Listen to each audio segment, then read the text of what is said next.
We are live. Go figure, episode 27. I am the Eternal Experience, and I'm here with at urban underscore Spidey on Instagram. And our guest this week is Diego Doom. What's up, James? How are you Hey, doing, how's it man? going? Thanks for having me. I'm really, really excited to have you here, man. It's awesome. Yeah, I'm happy to be here. I'm glad you guys reached out to me. Yeah, I always enjoy your content on YouTube, and it's one of the best reviewers out there, guys. Really, really professional stuff, and he got me into Monster Arts. Tell your So, wallet I'm sorry. oh yeah, my wallet's dead, dude. If I wasn't so addicted to Common Rider, I'd be well into the Monster Arts. Mm-hmm. Yeah. So how was your week, guys? Uh, Mine was pretty stressful because a bunch of finals and stuff. Super fun. Woohoo! Yeah, mine was okay. Was fine, Um, not really anything out of the ordinary. What about you, James? It was I guess kind of long and stressful. Like I'm constantly busy all the time with working and then trying to get these reviews done and stuff like that. So I'm looking forward to one last figure that's coming in. I picked up the SH Figure Arts Metron to go along with my SH Figure Arts Ultra 7. So I should have that Oh, nice. hopefully tomorrow. So I got to stay like glued to my front door all day tomorrow to make sure I get that and I don't get like the pink slip of death. Oh man, I hate that. Yeah. Yeah, that's the worst. By the way, how are you enjoying the Ultraman SH figure arts line? I really enjoy them. One thing I like about these figures is how accurate they are to the actual suits. Now, if you compare them to the Ultra Act line, you'll Yeah. notice I feel like it's more like the Ultra Act line is more of an ideal representation of Ultraman. So we could kind of say maybe of the Ultramen, like we'll say like they are our comic style or souped up versions of them, and then these SH Figures releases are hitting the nail on the head, like with our X Plus figures, where this is actually Ultra 7, a man in a suit, which is pretty cool. So I really like these a lot, but I have love for both of them. Yeah, the Ultra versions look like a little bit stylized. They look a bit more like muscular than Right, the other right. ones. But yeah, the SHF ones look pretty cool. I might need to get some of those. Yeah, definitely. I think they're definitely worth buying and stuff like that. I mean, the Ultrax, they're still good to have as well, but now they're becoming a little scarce, and I'm noticing Yeah, their prices are starting to kind of creep up some, even for like your most basic releases. Those are starting to get a little bit over like $50, and some are dipping into like the $80 range for the more common figures, and then like the more rare figures, like for instance, Ultra Act Ultraman Noah, that has jumped up into the I think like $180 range. When I picked mine up for, I think I picked it up for $80 because it was a Thomas Web exclusive. So I think everyone needs to collect them while they still can before they start getting a little ridiculous. Yeah, I recently got the Ultraman, the first Ultraman, and that guy's going for like 100 now. I was lucky Yeah. enough. I was lucky enough to get one used, but in like mint condition. So for like 60, and even that, I think it's not a retail price, right? Right, because it was originally, I think that was originally $30. Yeah. So it's crazy how like the prices jump. Even when you're importing and stuff, the prices creep up, and you just have to be careful. It's like with me, like typically my day starts at like 5 a.m. So when I wake up, I just go ahead and check the figure sites and see what new pre-orders are up, and I'll go ahead and start pre-ordering a whole bunch of stuff, because a lot of times, if you don't pre-order a figure, you got to accept that either you're not going to get it or you're going to have to pay a high price for it. Yeah, that's pretty true right now, because basically if you don't pre-order, you're pretty much willing to pay the second Right. market prices, or you're just gonna have to face reality and you're not gonna get it then, you know. Absolutely. I can give you a prime example. Like, you guys are familiar with Fully Cooley, right? No, I don't think I am. I'm No. sorry. Oh no, you guys don't know. Okay, well, there's a character from that show called Conti, which is basically a bizarre robot, and it's a figure made by Sentinel. And I remember when I saw it come up for pre-order, I was like, I'm kind of at my budget's limit for figures for the month, so I figured I'll just pick it up upon release. When I waited for the release date, that thing sold out instantly. And I was like, wow, I don't know what I'm going to do. And then luckily they did a reissue, I think maybe like 2 or 3 months later, and I was able to pick it up. So that was definitely my lesson. Don't underestimate the demand for things. Definitely pre-order and stuff like that. And plus, too, when you pre-order figures, a lot of these stores give you a bit of a discount anyway. So it's kind of like, why not Win-win. pre-order? Yeah. Mhm. Absolutely. And you get them at release date. You don't have to Exactly. wait for stuff. Pretty cool. Exactly. So yeah, man.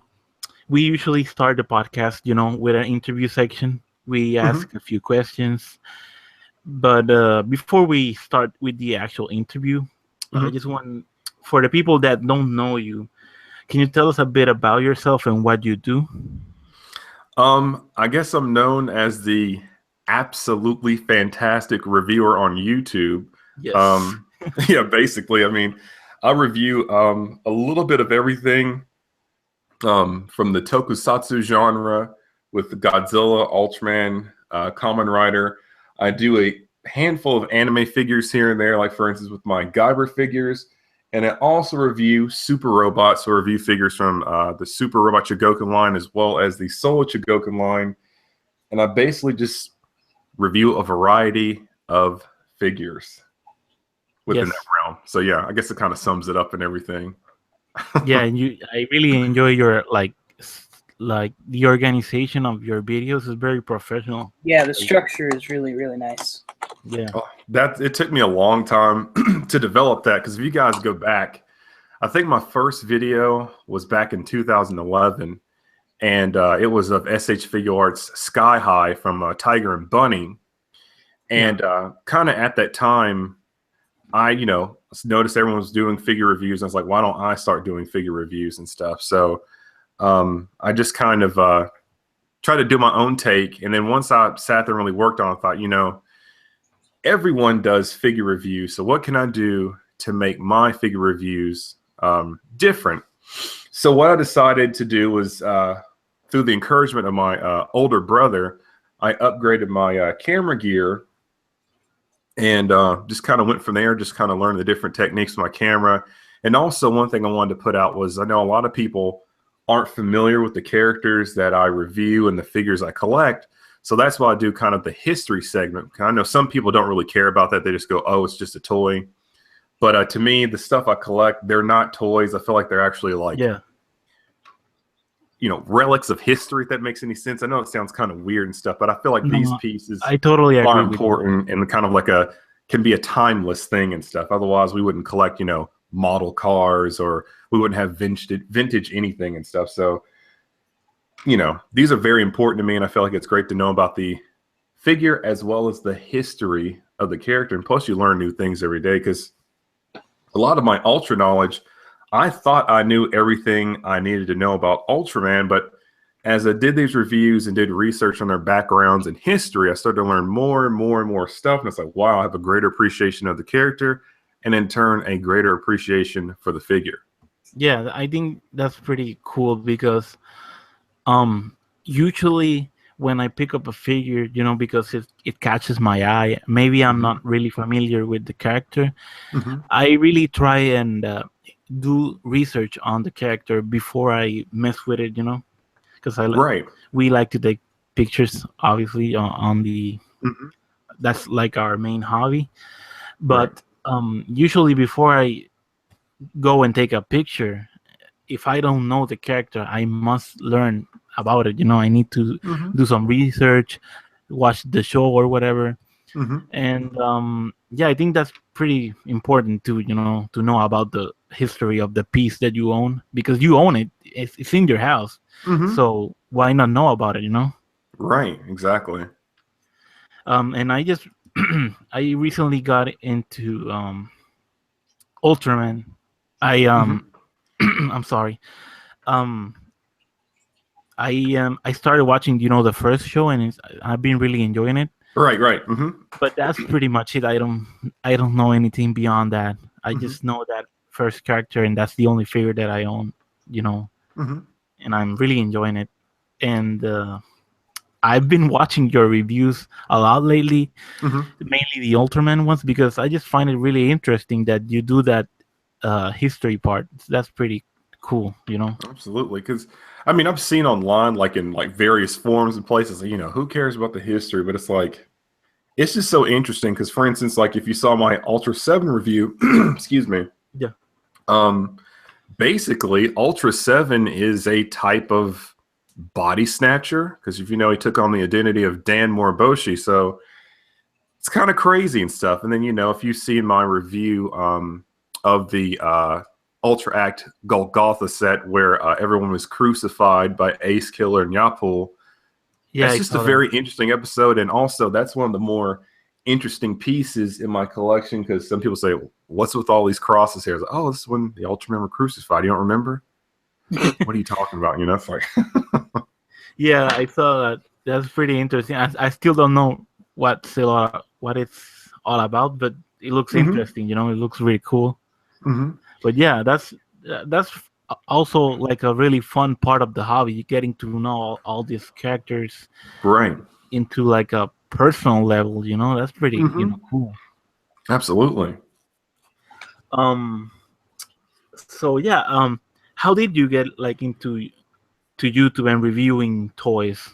Did, It all started. I once I graduated college and stuff, and was living on my own. Growing up, I had an appreciation for high-end figures, but I wouldn't ask my parents for the money to buy them, and I wouldn't buy them myself because I knew that I wouldn't take proper care of them. So I always admired things from afar. And then you fast forward to being an adult on your own, kind of doing your own thing and that good stuff. And I would watch reviews by Collection DX, and there was a guy from Singapore. His name is Charles. He went by, I think, Optimus Prime, SG or OG, and they review. I watched their Soul and Shikoken reviews and stuff. So I was like, okay, this is pretty cool. And let me add this in there as well. Originally, I was heavy in the tokusatsu genre, and then at the time when Toonami hit, I was all about anime all the way up until the point like the SH Monster Arts line started, I think in like 2011 or 12 or something like that. So, anyways, let me kind of focus it all on stuff. So, one day I'm sitting there and I'm watching Shin Mazinger Z, and that's just the reboot of Mazinger Z. And I just decided, you know what? I think I want a figure of Shin Mazinger Z. So I went to Amazon and picked up the Soul Chigoken GX 49 Shin Mazinger Z plus Big Bang Punch. And that was my very first figure, and I was on a roll from there. that's that's where all went down, basically, right? Yeah, yeah, exactly. Just picked that up, and just one of those like split decisions one day. And as I started to collect, it's basically I was trying to like relive my childhood. I picked up like janky looking SH Figure Arts Common Rider RX. Yeah. Black RX. Yeah, Black RX and stuff like that. So, because I remember all the old shows and stuff like that, and I was like, man, this is some real nostalgia. And then I started dabbling into things I wasn't familiar with, then got familiar with, and then to kind of jump forward with the reviews and stuff. Like I said, I just decided let me try my hand at making some reviews. Then I figured, how can I make it different? So I'll add the history and some higher end production values, and here I am now. Cool. And do you have any like background on like cinematography or video editing or anything like that? Because your videos are like really, really well structured, and most reviewers like take a really long time to even be close to your quality level, to be honest. I do have a experience in design. Now, when it comes to the video work and everything like that. It's basically self-taught. I had some guidance from my older brother who is a videographer, and it's just kind of those things where you kind of jump in and do it, and you kind of gradually become better and better at it. By no means am I an expert video editor. I just know how to do what I need to do to get my work done, basically. So I guess kind of efficient for what I need it for. So, and that by all means, I still feel like I'm mediocre because I don't know things about like color grading and all this other stuff. And I'm still working my way through After Effects and all that cool stuff, but I can make some decent videos, I guess. Decent, right? Yeah. And they look great. So yeah, how did you come up with your name, DiegoDoom? Oh, it's pretty simple and random. So when I was in high school, I had my Spanish. In high school, it's Spanish 1. I had my Spanish 1 class, and my teacher said that the equivalent name for James in Spanish was Diego, but I don't think that's correct. I thought it'd be like Jaime, and I thought that equivalent was David is Diego. I don't know. So we have that name. We have Diego, and then my brother had a Japanese to English dictionary. And one day I had the book and I was just kind of like flipping through it, put my finger on random words, and I noticed the name Doom. So you fast forward a little bit further. This is when like YouTube really started to become popular. And I made a YouTube account solely for the purpose of watching the Unforgivable videos. You guys remember those? The Unforgivable videos. It's some pretty old stuff. I think I'm dating myself or something. It's some pretty old, crazy stuff. Just look up Unforgivable. But when it came to make my username, it just popped in my head, Diego Doom, and it went from there. I think that was like in 2007, I think, because I didn't make my first video until like 2011 and stuff. But yeah, that's how it came together. Just 2 random words and a need to watch a ridiculous video. So you got your name before starting the reviews and stuff. That was just your like YouTube account, right? Exactly. Yep. Oh, cool. Mm-hmm. I'm sorry. What is like? I know you review all sorts of kaiju from different franchises and stuff. Mm-hmm. But if you had to choose just one kaiju of all time, like your favorite kaiju of all time, which would it be? It would have to be the Big G himself, Godzilla. Godzilla. Always. I mean, my favorite kaiju of all time. And of course, my favorite version of Godzilla is the Godzilla 1995. So that's Burning Godzilla. I just really love the look of that design and everything in every way, shape, or form. And I even picked up, I haven't even revealed this yet, so I guess it's kind of a Go Figure exclusive. I just now finished wrapping up the unboxing of my X Plus 30 centimeter Burning Godzilla. So I have the 25 centimeter and the Gigantic Series one. So now I have the 30 centimeter one. So we're going full circle there. So that's pretty big, right? That's a pretty big figure. I think it's like 13 inches or something like that. Because with the X Plus figures, when it's 30 centimeters, it's done on a 12-inch scale, but sometimes they kind of go a little bit over 12 inches and stuff. Just depends on the character. So I'm really happy to have it. And it looks really nice and a lot better than our 25 centimeter figure. Oh, nice. Mm-hmm. Yeah, and also that's my favorite version of Godzilla. It's like my childhood right there. Mm-hmm. Because when I was a kid, I used to have a small little vinyl figure of Burning Godzilla, and I always like carried that thing with me all like everywhere, and I still remember it. And awesome. Yeah, of course I have the Monster Arts version now, and I'm really happy with it. Right. And yeah, it's pretty awesome. That's my favorite version. And yeah, that the X Plus one looks really awesome. Like it looks really realistic. And I wanted to ask you, like, because I'm not familiar with the X Plus series. Mm-hmm. Are those like stylized to make it look like a real creature? They're more. Oh, sorry. Go ahead. Sorry. because to me, I mean, I could be totally wrong, you know, but to me, like for example, the monster arts look like a guy in a suit, you know, Hmm. but looking at these X Plus figures, they look like a real creature, you know, like a real living thing, you know. See, that's the thing. Like, it's a kind of a mix because some of the figures it comes off like they're meant to model the suit as much as possible, and then others kind of look like it's trying to bring the character, like you said, to real life. It's kind of a little bit of a mix. But one thing you can definitely bank on: a lot of the gigantic series figures are heavily stylized. Like, for instance, my gigantic series Burning Godzilla. I love that figure to death, and I've seen it so many times that I don't really remember what a normal Burning Godzilla looks like anymore and stuff like that. So, yeah, but I think the main goal is to be as suit accurate as possible. Like, for instance, the Godzilla 1964 X Plus figure I have, they have even the finest details down to where they have the breathing holes for the suit actor in the throat of the suit. Oh wow. So, and it's those fun things. And like when you look at the figures, you may not even notice it at first. Once you go through, it's like, oh wow, like they even included that detail and stuff. So it's pretty cool. Now, unfortunately, they're not articulated. They're, static Yeah, they're like figures and stuff. statues. But they're really cool and stuff. They're made out of vinyl. Now, just because they're made out of vinyl doesn't mean that parts can't break off of them. So you still have to be a little bit careful with them. But for the most part, they're solid and sturdy. They can maybe take I'm not going to say a shelf dive, but they can handle being tipped over once or twice. Nice. Yeah, and I'm assuming since they are vinyl, they are hollow, right? So they're not heavy, right?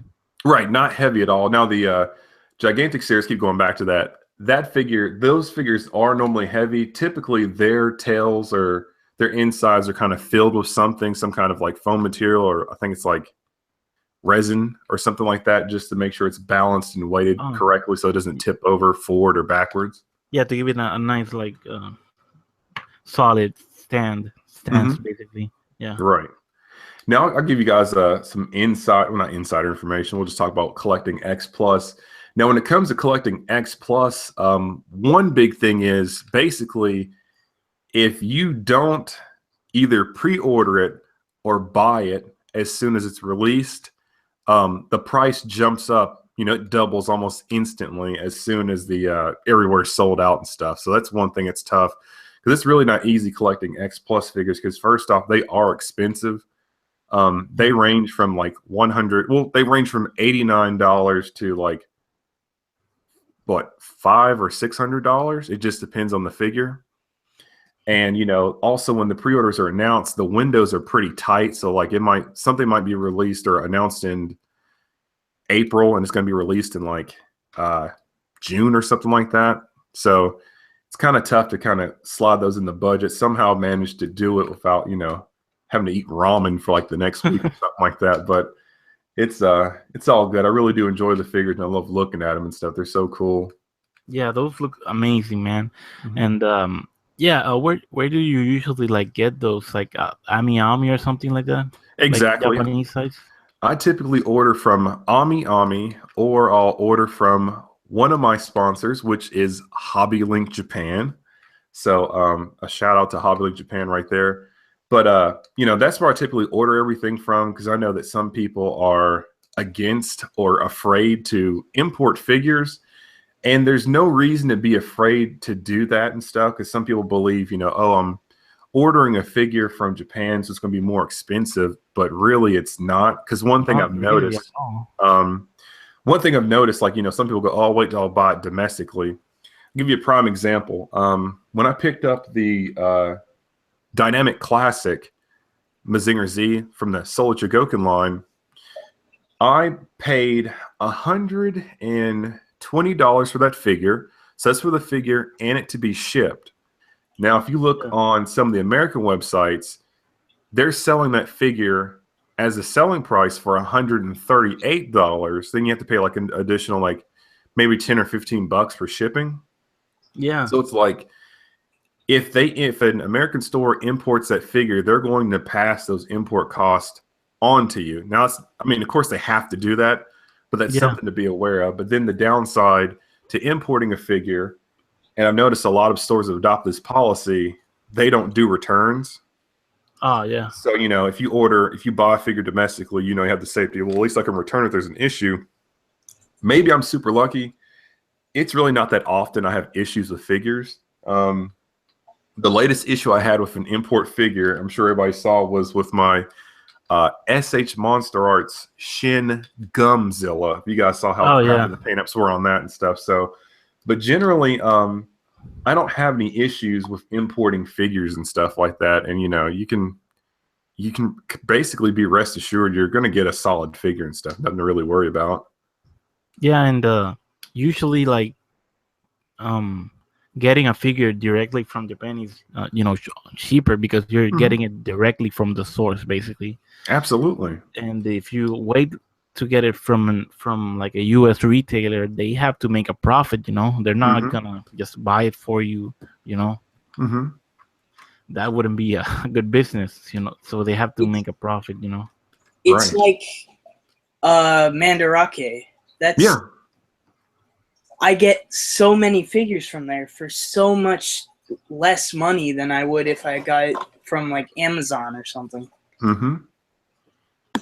Yeah, and Amazon's not good with imports at all. I don't know why I sometimes buy from there.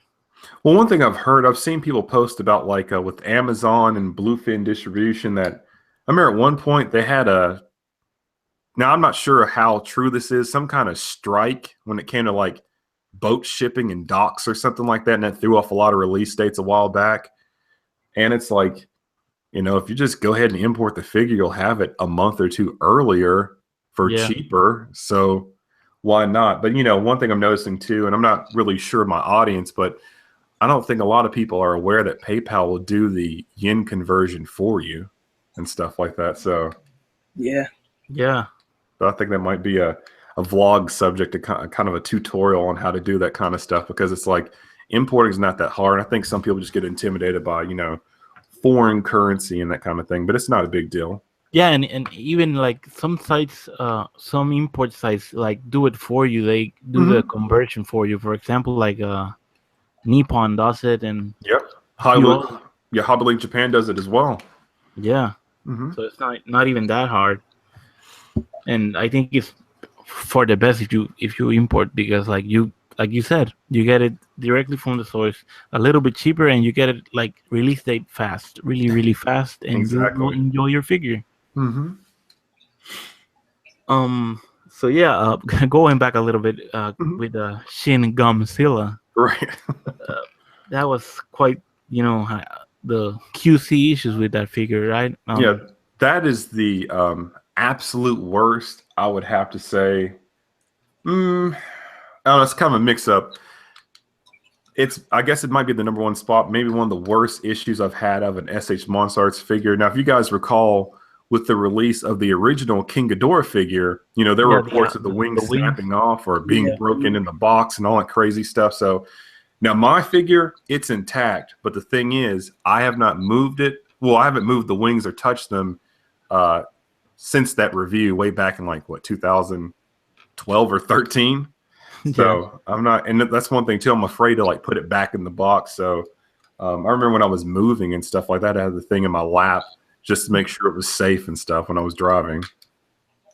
The King Ghidorah one, do the wings come in the box separated, or? No, they're attached to the figure and everything. Oh, I see. Because I don't have that figure, and I really when they released the recolored version or whatever, I wasn't into monsters yet, so I completely like missed out. And that figure is like really expensive now. And I haven't seen how much it's going for now, but I would imagine it's super expensive. He's going for like, oh my god, like 300. At that point, you might as well go ahead and buy an X Plus King Ghidorah. Because I mean, it's just that's pretty crazy, and that's just the thing again, like we talked about. You definitely need to pre-order and stuff, and I know that some of these pre-orders pop up at like bizarre times and things like that. 3 a.m. Yeah, exactly. 3 a.m. and then the timing's always weird. But one thing else that some people may not be aware of is a lot of websites. If you pre-order a Tamashii Web exclusive, I guess we'll go back to pre-ordering a little bit. You normally have to pay for that right up front. Whereas Yeah, if it's a normal release, you can pay for it once it's in later. stock and ready to Yeah. ship, right? But yeah, you just have to be careful about that kind of stuff. With the web exclusives, those prices jump up pretty high. But one thing I've noticed with SH Figure Arts figures, their web exclusives, they typically don't jump up in price. They seem to go down if you wait a little bit and stuff, it seems like. Yeah, that's weird because I know back in the day, not really right now, but back in the day the when the Dragon Ball Z line started, it was like a really like big thing. You know, everybody wants those figures. Everybody was hyped about them. So basically, any Dragon Ball Z released instantly like went up in price, even the exclusive figures. Right. But now the line kind of the hype for the line kind of died a little bit, so nobody really hypes it that much. And overall, like any SH figure release, like if you wait a little bit, they go down in Yep. price. It's kind of weird, you know. Like, I'll give you an example. I picked up my SH Figure Arts Space Sheriff Gavin from Big Bad Toy Store for like $100, and then I didn't pick up Charivan or what's the other one's name? Scheider. So like like it was like 8 months later or something like that, and I found that on a Japanese website, and they were web exclusives, shipping carton and all, and I got both of them for $80, and they were brand new and all that kind of good stuff. So it's like, I'm surprised. Monster Arts figures, they start out at like $50 to $80, and then they just start jumping up the longer you wait. Yeah. And yeah, going back a little bit too, because I forgot to ask you. With Shin Godzilla, did you have to buy did you have to buy like a second one, right? Well, I mean, typically when it comes to SH Monster Arts releases, I'll normally buy 2 of them just in case one has a QC issue. So with Shin Godzilla, I just You put already them back in had the the box. backup. Right. But I would see, I'm not good at like customizing or repainting figures, so I guess it'll just be forever ugly or a forever reminder of a flub up in the SH Monster Arts line. So you still have it? Yep. Oh, Yeah, so it's just in the box. Maybe I'll commission someone to repaint it or something like that. I don't know, because I've seen a lot of people do great jobs on fixing the paint on their figures. I've seen some great repaints of Shin Godzilla because the sculpt is amazing, But Right. I've seen some repaints that made it look like exactly the same, like on the movie. It's crazy. I was really lucky, to be honest. I got the figure a little bit late, not when it came out. That was my first Monster Arts, by the way. Oh, well, okay. And yeah, mine was pretty. I was pretty lucky. Mine was pretty much perfect. No major issues at all. So at least with mine, I'm pretty happy with it. But I've seen some reviews out there that, like, for example, like Brandosaurus Rex from the ACBA group, he did a review where his first review, he actually did 2 reviews. His first review was the first figure that he got, and it was really messed up. Like the neck area was really red, and like they painted those pieces separately and they assembled it all at the end. It seems, because like you can see that one piece is like really red, and then the connecting piece is like a whole different color, Right. Especially on the tail, stuff like that. So I'm pretty sure that like they painted those separately or whatever. Right. I think I'm not sure, but yeah, that's a weird issue. It's crazy. I know like a lot of people have been hard on the SH Monster Arts line, QC issue after QC issue. after King Ghidorah, I think the next major issue that I can remember is when Godzilla 2014 came out. Well, let me back up. No, actually, Godzilla 94, the very first SH Monstars figure, Oh, it had a lazy eye issue. I remember because I remember seeing pictures of people actually like dismantling the head to fix the eye. So you had that, which was somewhat minor because you wouldn't even notice the eye was lazy unless you looked at the figure head on. And then we had King Ghidorah. Then after that, I think is when we had the issue of Godzilla 2014. Because I actually bought 3 of those figures because I was going to do a giveaway, but that didn't really work out. And all 3 of those figures had lazy eyes. yeah. That's I never got the 2014 Godzilla because like pretty much everyone has lazy eyes on that figure, and like it looks good from the sides and stuff. Like if you take a picture of that Godzilla from the side, it looks okay, you know, normal. But like if you look at straight like from the front, Right. yeah, it looks really really bad. And then also too, and at that point, that's when we started seeing issues with teeth being painted correctly and stuff like that too. Oh yeah, with And like the then, gums. yeah, on the- exactly. on the That teeth. stuff started getting a little out of hand. But then I think everything started to straighten up. And then I think the next issue, I'm kind of looking at my figures right now and stuff like that. I think after that, the next issue we might have had, I know some people said that with the Godzilla 1954 figure, the eyes were severely off, but he's always had like a googly eye look to begin with. So I thought the eyes were okay, or they were just fine on mine. But one thing I noticed, though, he had more of a charcoal black paint app versus what was depicted in initial photos. It was kind of like a more of a somewhat brownish paint app, but I think some of that's kind of a minor complaint. I really didn't have an issue with that at all and stuff. I was just happy to have the figure. But then, you know, we had Godzilla 2001, and a lot of people complain about the figure easily, you know, the joints popping out and stuff like that. When it comes to things about, you know, joints popping out, that's really a minor complaint. I feel like that's, you know, what they say, first world problems or something like that. Yeah. All you have to do is grab some nail polish, or you can use some floor sealant to tighten those sockets up and keep friction going and stuff like that. So if something pops off, it's really not a big deal. But if the sculpt's messed up or the paint apps are bad, that's another issue. That's a real issue right there. Yeah. What would you say is your favorite like monster arts of all time?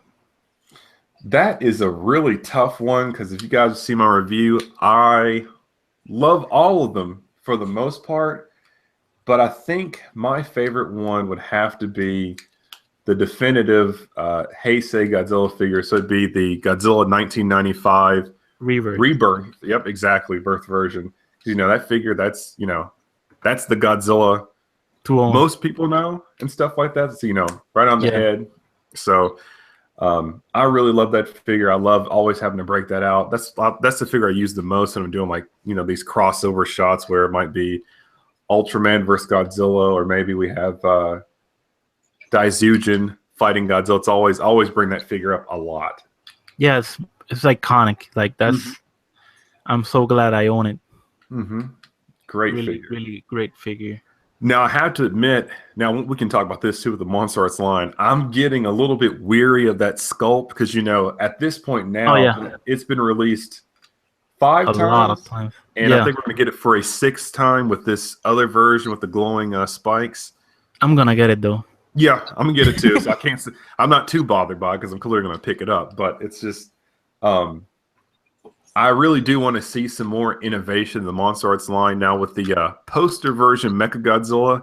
That's going to be a really interesting and cool release because I wasn't aware it was transformable until that article was released, I think last week. So that piece gets more and more interesting by the day. Yeah, I saw that Brandon posted about it on Instagram, and definitely I'm super excited about that too. Yeah, absolutely, because it's I'm really happy to see that, and you know, I want to see the Monster Arts line, I guess, go ahead and dip into the Showa era if they're going to do that. And they have plenty more releases to make doing that, but I'm just afraid that the prices may go up because I'm noticing the prices of these figures upon release are starting to creep up a little bit more and more. Yeah. But if they ever run out of Godzilla themed things to do, if they ever form a partnership with Capcom, they could go ahead and dip into the Monster Hunter series, and then we'd have an endless supply of SH Monster Arts figures. I don't know if you guys play Monster Hunter or not. Yeah, I play Monster Hunter. Yeah, it's there's tons and tons of monsters, and unfortunately, there's a subspecies of monsters, so they can get their money's worth with repaints and stuff as well. Unfortunately, but that would be interesting though. Like they would take my money if they do that. Absolutely, Rathalos, a Tigrex, a Zenogre, what's the new one? Glavenus, or something like a T-Rex with a sword for a tail. Yeah, I really like the. Oh my god, I forgot the name. The black dragon from the ultimate version of the DS. With the Kushala Deora or the Akintor thing, or Akintor. Is the black dragon that had like the purple and black dragon? I forgot the name. Oh, that Gore Magala, I think is what it's called. Yeah, Gore Magala, yeah. Yeah, So that's that's an easy grab for them if they ever dip that way. But I still want to see before they ever get into like Monster Hunter, I still want to see our kaiju. So I want to see more Gamera figures. I want to see them tackle a Gamera 2, a Gamera 3, a Legion, a Gauss. There's so much more exactly to jump in before they even think about going to Monster Hunter and stuff like that. So by no means I want to put Monster Hunter over our movie kaiju. Yeah, you know what I really want from Monster Arts line? I really want, and I might butcher the name because I don't know if it's pronounced right. Anguirus? Yeah, you got it. Okay, I really want an Anguirus, man. Absolutely. That would be dope. A lot of people have asked me to. Yeah. Everyone asked me to pick up what do you call it? The Revoltech. Yeah, but I have to admit, I really do not like Revoltech figures. I do have the Revoltech Gamera 91. It's just, Revoltech figures I've noticed, and I have a Revoltech Getter as well, but like their joint system is weird to me. And, it seems like you can only have the figure in some kind of bizarre dynamic pose. So like, you really have to finesse those joints. And for some reason, I don't like it. Then I'm not a fan of their scale and stuff like that. It's like, I'll wait till something more premium comes out before I even go for that. Yeah. I mean, I don't know if you really like Marvel and stuff like that, but they are doing the Marvel line now. And that line is pretty amazing. I was just like you. I really never messed with Revoltech because I always thought they looked weird. Right. The joints, like, I wouldn't say they scared me, but they bothered me. Right. But yeah, I pre-ordered the Deadpool figure when they first announced it, and it was like a I didn't know what I was gonna get, But when I got it, I'm really happy with it. They seem to have improved the joint system like a lot because you can basically get him into neutral poses, like really vanilla stuff, and you can also do some crazy dynamic poses too. Then they released Spider-Man, and oh my god, man, that's my favorite Spider-Man figure ever. Yeah, I've seen some photos, and I saw like they have that Venom figures of Revoltech Rider now. Yeah, that's just like out of the oven, just released, basically. And I like the Marvel stuff. I'm a. And the Venom figure also looks really, really, really awesome. And I don't have it yet. He's on. He shipped, so I'm waiting on it. But Spider-Man and Deadpool, like they really nailed it. And from what I've seen on the reviews for Venom, they also like killed it with Venom too. Right. It looks good. I'm a casual Marvel fan and everything like that. It's just I don't see anything. I haven't seen any Marvel figures I really wanted and stuff. I know SH Figure Arts has done the Avengers figures and things like that. Yeah. The only Marvel related pieces I have are the Sentinel re-edit Iron Man Extremis and War Machine. So I think those are like awesome figures by Sentinel. If you guys are familiar with Sentinel products, Yeah.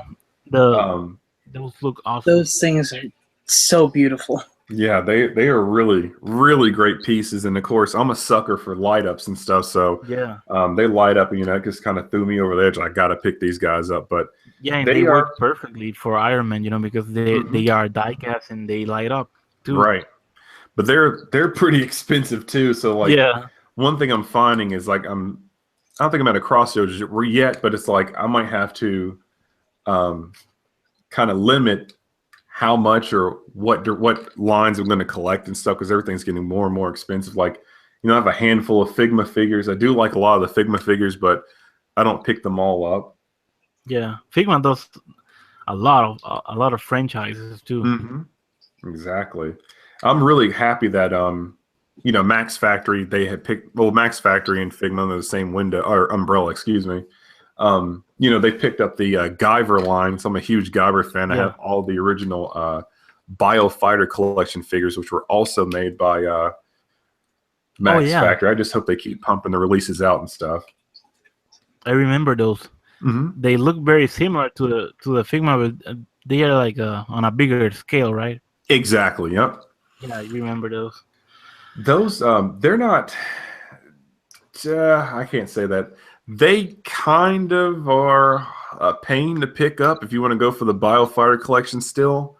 I know one figure, the Purgstall and Imakura Mirabilis.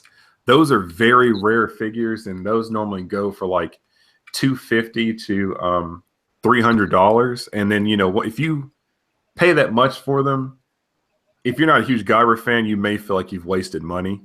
Yeah. So like if you're going to go down that path, you've got to be dedicated to it. Yeah, you gotta be like a hardcore Guyver fan too. Mm-hmm. Exactly. I recently, you recently reviewed the Evangelion Godzilla, and like you mentioned on the review, you were not like really familiar with Evangelion, right? Right, exactly. But that figure like kind of made you like look into it and stuff. Exactly, because I've grown up. I've always seen it from afar, but never paid attention to it. Like it just was something that didn't really interest me. And then they made a repaint, and that's one thing with the SH Monsters line. I would love to have more unique repaints like that versus a darker color scheme or something. That's an interesting and worthwhile repaint to have. So that definitely inspired me to check out Evangelion and stuff. But I'm still kind of trying to organize my plan of action, because a lot of people tell me to start with the series first, or maybe start with the newer movies and then go back to the series, because some of the stuff doesn't make any sense. So I haven't tackled it just yet, but I am preparing to sit down and start watching the stuff. Yeah. I like when I saw that figure looks amazing. I had to pick it up. I picked it up and I was like totally like blown away, because the colors are amazing. Like you can see it on a picture online and it won't do it justice like having it on your hand. Right. And I always like knew about Evangelion and stuff, but that figure made me like research Evangelion and stuff. Right. And so I ordered an Evangelion figure too. And see, I need to pick. I know. Yeah, go ahead. I'm sorry. No, go ahead. Right, Robot Spirits. Yeah, made a pretty solid articulated Evangelion figure, because I seem like it's either buy that or buy a model kit, and I don't have time to put together model kits anymore at all. From what I did a little bit, of research, because I wanted to get a figure, and I also asked around a few, buddies that collect figures and stuff, and pretty much like everything I saw online and every recommendation that I got was to pick up the Robot Damacy line.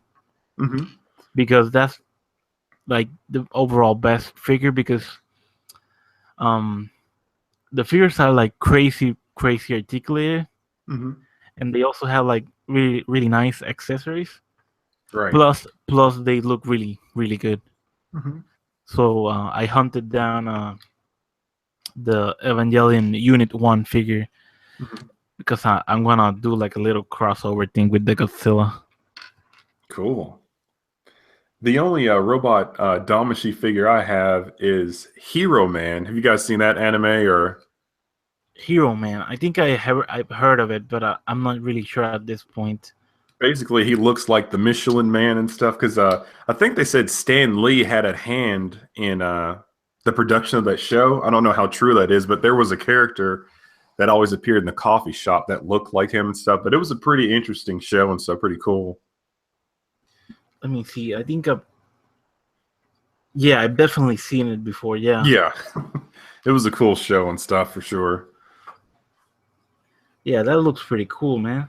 I need to check that out now because I've seen it before, but Mhm. um, when I was younger, I wasn't really into anime and stuff like that. I got into like anime and other Japanese stuff when I was getting older. I mean, I always loved kaiju movies. That was my childhood, but like anime and stuff like that, I really didn't mess with it when I was a kid because I don't know. They're usually like violent. Right, exactly. That's the whole thing. To see something ridiculous. Yeah, and when I was a kid, I don't know. I just didn't like that stuff. But now I'm Mhm. all for it. I love it. Right. So yeah, I need to check that out. Yeah, I love anime to this day. And I have to admit, like I'm not a fan of like some of the new trends in anime and stuff. Like I miss kind of the old school, Yeah, the old um, school anime is the best anime. the animation style, the more the hand drawn art. Because I'm noticing a lot of integration of CG. And Oh I'll yeah, tell you one thing: have you guys watched the latest Berserk anime adaptation? I haven't seen it because the animation style looks bad. Absolutely, and that's the thing. It's just they did use that in some of the the Golden Age movies and stuff like that, but that whole show is made entirely of like these cell Yeah, shaded characters, and it's like it's it's really ugly, weird. right? And one thing I think is silly is just like the flashbacks are hand drawn, but then the characters are cell shaded or 3 dimensional. It's kind of like I don't know if you guys remember Reboot or anything like that, but it's kind of like it just Yeah, gets weird and looks bad and stuff like that. And it's like, man, yeah. I this is a remember. great story. You guys are just I would have gladly waited more years if they would have just sat down and just Draw done it this all. hand drawn exactly. Yeah, I mean, like for example, like I don't know if you watched One Punch Man. I've seen bits and pieces of it. I need to sit down and actually get into it because it looks pretty interesting. Yeah, One Punch Man has a really nice uh art style, and it's meant to be like a satire, funny type anime. Like basically, it's a superhero parody, Hmm. and it's really awesome to be honest. I love it, and the art style is really good. That's one of the reasons why I also love it because if you look at modern anime, like you said, Hmm. they I don't like CG on anime. It's weird. Right. And I mean, at that point, it's just kind of like, just go ahead and do a full blown CG movie if we're going to go in that direction and stuff. Because it seems like it's not easy to mesh the two together. Now, Yeah, Tiger and Bunny, that show, they did it pretty well and stuff. So that wasn't really an issue. But just some of this other stuff is just getting like kind of yeah. bad, or it comes off as a little lazy and stuff like that. But I'm not an animator, so what do I know? It also depends like on the usage of the CG, Mhm. because for some reasons, like for some things it might work, but like going, yeah, like for example the Berserk reboot or whatever, Mhm. that's like full CG, but at the same time they're trying to make it look like it's drawn. Right. So that's weird. But there are other animes that mix the two media, like drawn and also CG, but not overdo it, and it works. Right. It's just really strange. But one thing I want to talk to you guys about, since we're talking about, trends and stuff, you guys are pretty heavy into Kamen Rider, correct? Yeah, we're all about Kamen Rider. Oh, I've been muted. Yes, I love Kamen Rider. I like Kamen Rider still, but I felt like I started getting pushed away from it once. I feel like the trend started of Kamen Rider Blade when we started having like multiple forms. Everything was fine, but then it started getting out of hand with all these Yeah. changing. And then I understand that some of these shows are designed for the sake of selling children's toys. Yeah. But it's gotten out of hand from what I've seen and stuff. Like with Kamen Rider. Was it W who had the like USB keys? Yeah. And there's like tons and tons and tons of them. It's like that's solely for merch. An example on the Ultraman side, if you guys saw Ultraman Ginga, he would transform using various Spark dolls. And as soon as I saw that, I said, this is a merch grab here. And, there's like, I think it's over 150 different Spark dolls in the show. And of course, they're on shelves and they're like dirt cheap. And it's like, man, I want to go back to, Kamen Rider 5s or something like that, something a little bit more serious and not so gimmicky and stuff. Because I wasn't a fan of Kamen Rider Gaim, but I thought it was cool that he teamed up with Kikaider and all that kind of good stuff. But it's just like this push for so many transformations is like kind of like exhausting. But I did like is it Kamen Rider Oze or Triple O? So they had the different animal forms. Yeah. That was cool to see and stuff with the musical belt. That was cool though. I did like that stuff. I was gonna say O's is really like that was definitely made to just sell a bunch of stuff because there's so many different combinations with it. Right. But also, go ahead. There's a recent Kamen Rider series. I don't know if you've heard of it, Kamen Rider Amazons. Where I've seen the figures. Yeah, it goes back to no sort of like gimmicks. It's almost like the Showa era riders. And it's basically for adults, right? Because it has a lot of blood and violence. I'll definitely have to check that out then. Because just the multiple transformations and all that stuff is like, man, you guys are really trying to. You need to check out Amazons. Amazons is great. Like, they're on season 2 now, but the first season, it's basically just only 2 Kamen Riders fighting villains and stuff, and it's really great. No transformations at all. Only fists and fights and blood. And it's really good. I've seen is it Kamen Rider Drive, I think? Drive. Right? Is that Yeah. I watched some of those episodes. I thought it was cool, but then it just seemed like everyone could fuse together and it started getting a little like silly to me and stuff. Watching bizarre things, but still it's just kind of like it gets to be a little bit overboard. And you don't have, one form or one person to really kind of root for the whole time. Super Sentai, but I mean, even with the Kamen Rider series and stuff, I don't think they all kind of get serious towards the end. Combination, I know he's. What I'm the expert at Drive, so I. What were you talking about? The everyone confused together. I've noticed that Kamen Rider Drive had fused with the purple guy that had an axe, and then he could turn red, all that kind of stuff. Or that's them transforming, or what is that all about? No, that's just a one-time thing. Yeah, that was just okay. Thing because at the very end. Yeah, spoilers though. Yeah. I mean, spoilers. Yeah, it's a pretty. Did you watch the entire series, or did you just watch a couple scenes? Just a couple of episodes here and there and stuff. Because what I'll do is like when I'm doing reviews. Normally, I'll have some kind of show playing in the background. I'll kind of look over. as I'm working and stuff like that. So I was like, this really isn't me. But maybe I need to sit down and just go through it all. Maybe I'll have a greater appreciation for it. If you watch the entire thing, that fusing together that you're talking about, it really there's a giant meaning behind it, and it's just like heartbreaking.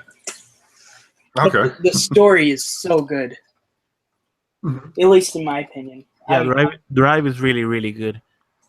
I'll definitely check it out then. I mean, don't get me wrong. Drive still has like a lot of forms though. Like, yeah. But that's just part a really of good story, now. Because he has like, I don't know, like on the show he has like I want to say 6 forms. Yeah, right? About 6. Yeah, about 6 forms in the entire show, but it's a really, really good story. So if you, I'll definitely check. I'll go back and check that out then for sure. Yeah, you might like it or not. Right. So, anyways, going back to the interview, what inspires you to create such awesome content? Because I know for once that reviewing is not easy. Like, making reviews is a lot of work, a lot of hours put into one video. So what do you inspires you basically? One thing is just, as a whole, I really enjoy collecting, and YouTube is a great platform to share my collection with everyone, to meet other collectors such as yourselves. And I like collecting. I want to share my collection, and also it's a means to kind of catalog my collection. So like, heaven forbid something were to happen and I lost it all, but at least I can go on YouTube and say, hey, I had that, kind of thing. So it's just, kind of wanting to share my collection because, I know there's a lot of fans of the stuff we collect in the world, but it seems like it is rare for you to meet them in person on the street, Yeah, that's football. True. And it's like, what about Godzilla though, Yeah, I really, really agree with you because I don't think I know anyone in real life that likes Kamen Rider. Right. Like, what's this?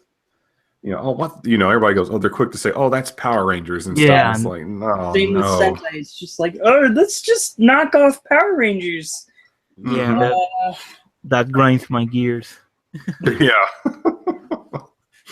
It's like, man, it's just, I mean, that's like, like, now one thing I get like my Marvel knowledge secondhand because I watch like now I do have 90% of the Civil War books and stuff, but like, I watch like a lot of the comic Storian and stuff like that, and it's like, I didn't see Logan, but it's like, based on what I've heard,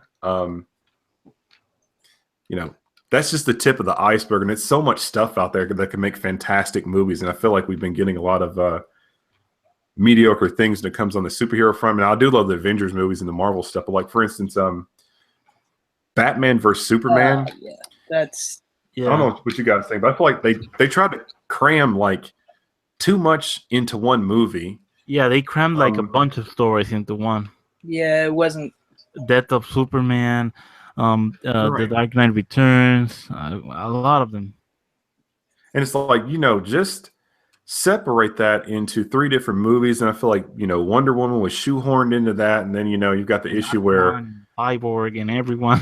Like Superman was like, Batman had a reason to be upset with Superman, but Superman was just a hater. It seemed like it's like, why don't you mind your business and stuff? So, and, a lot of the DC characters, great rich stories, but I don't know if they don't translate well or they have not been put in the proper hands. Now, the Dark Knight trilogy was perfect, but yeah, you know what the thing is though? The DC is trying to play catch up with Marvel because Marvel, at this point in time, they really have like a well-established cinematic universe. They have Hmm. a lot of characters, a really rich story, and like a really nice world overall. Hmm. And I feel like DC is trying to play catch up. Like they're trying to expand the universe in like one or two movies, and that won't work because like if you remember, this all started like with Iron Man in back Mhm. like the Yep. first Iron Man movie, and at that Hmm. point in time, we didn't even know that we were getting that big of a universe. We just thought that it would be like another one of those movies, like because like at the time we just had like single hero movies. We never had like big crossovers like now, basically. And Right. I feel like that's what they're trying to do. They're trying to play catch up, and it's not working on their favor because I feel they should have introduced Batman in a standalone movie, Exactly. like a Batman movie. Then they would do something like after the credits or something that he meets Superman, and then go and make the Batman versus Superman movie. Hmm. And then on the Batman versus Superman movie, then you introduce Wonder Woman Hmm. there, like on a after credit scene or whatever, Exactly. and then you make the Woman movie, and Hmm. so on and so on. But no, they just crammed everything into one movie. And that's the thing. It's just just just go at your own pace. But with like a lot of movies, you have the directors have something in mind, but then the studio, Yeah, so that, there are these tales of Yeah, studios will just ruin movies and stuff like that. And it's like, but yeah, because come on you now. know Yeah. what? Zack Snyder isn't really that great of a director, so I feel mm, like a lot of it has been his fault because he also writes some of it, and it's just yeah, the thing is, I it think doesn't he end well. also tries to make it really, really Dark, edgy. Yeah, Mhm. and it's not. like he's trying too hard to make it edgy, and the whole world, like the whole like DCUC basically Mhm. feels like hopeless. It's not like Absolutely. What do you call it? You've got the multiple universes and like that Flashpoint paradox stuff and um just feel hopeless and stuff like that. It's like, what's the point? yeah, and like Zack Snyder's like making it even more hopeless. Like because for example, like Marvel movies might have a little bit of dark stuff and stuff, but they like balance it out with like the bits of comedy and happy scenes and stuff. So, Hmm. but like I don't know. I think they're trying too hard to make it really really dark. Yeah. And the other thing is because I think it's weird because they try to make them really really dark, but then at the same time they like try and market it to children, Yeah, Hmm. which is weird because if you're gonna go with a darker feeling, just make it full like R-rated for adults Hmm. or whatever. But no, they're like, we gotta make this really really dark, but we gotta make it PG-13. We need to have, what do you because they call it, get more money neck that snapping Superman. Yeah, Yeah. Next now Superman with neck snapping action way. for the kids. Yeah, yeah, it's not. I didn't like Man of Steel. It was too dark for Superman. I mean, my friend loves Man of Steel because he's a giant DC fan, but it's just like I can't see what is so great about. I thought it was okay. I don't think it was a bad movie, but it's not great. Yeah, it's. Uh, Yeah, I'm on the other side. I like that film a lot, but really explain why I liked it so much. But I did enjoy it quite a bit and stuff. But it's not like, and my Yeah. favorite. I think my favorite superhero film would have to be Batman with Michael Keaton and Jack Nicholson. Oh yeah, the classic that's Batman. Yeah, absolutely favorite Batman movie and probably one of my favorite movies.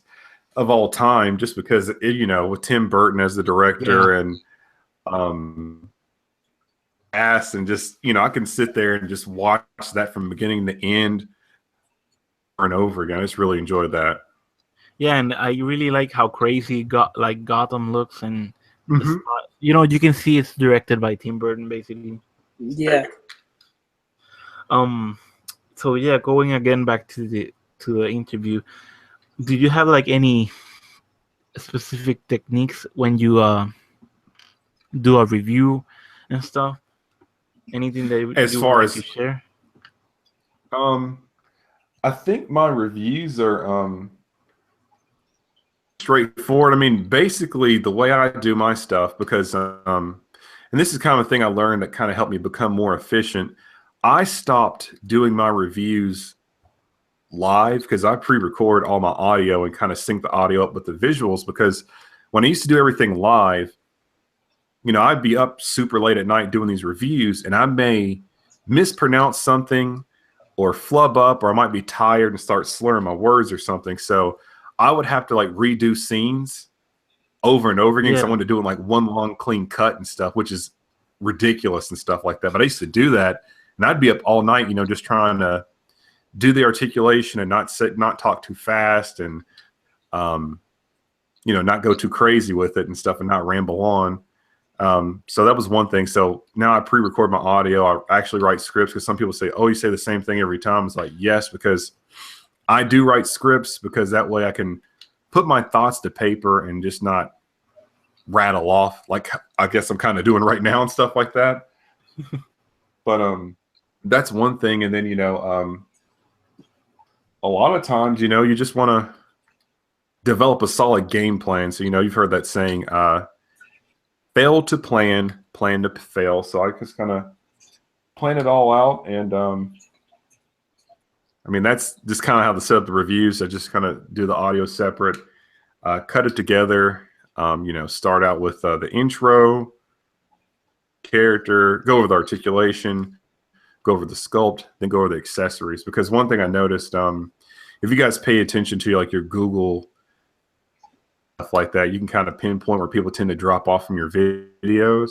Yeah. And I noticed a lot of people would rather accessories before the figure, but now I'm noticing that when I'll do the figure first and the accessories, I've noticed my retention rate has gone up more, because I know some people want to kind of get in and get out, because I guess that's how our attention spans are. Yeah.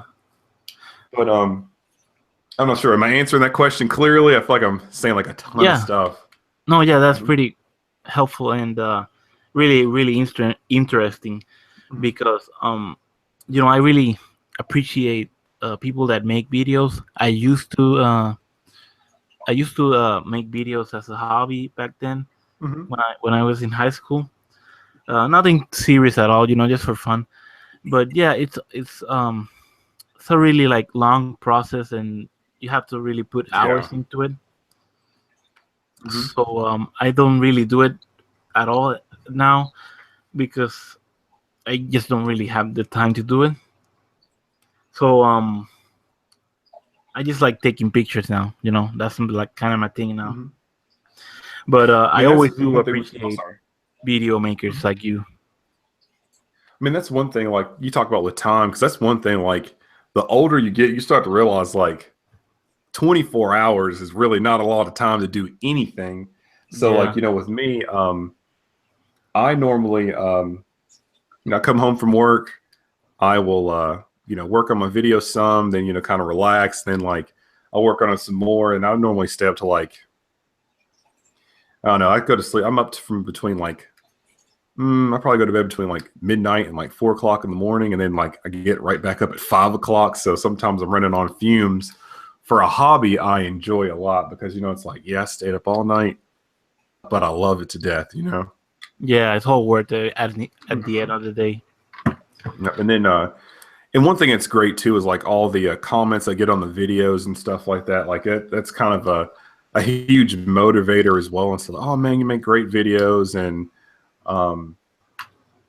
interesting and stuff. I've gotten a lot of private messages where you got these, I guess, adults watching the videos with their kids, and they go, one thing I want to thank you is, thank you so much for and having this clean channel, I'm sitting there thinking, I don't really curse or put too much humor in my videos because I don't think I'm a funny person.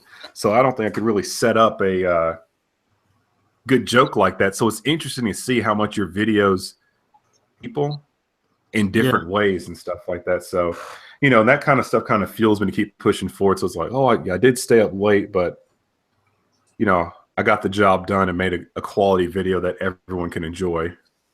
Yeah, and if you love doing it, it's all worth it. Because for me, like I said, I'm pretty busy always. Like during the day, I have no time to do anything like that.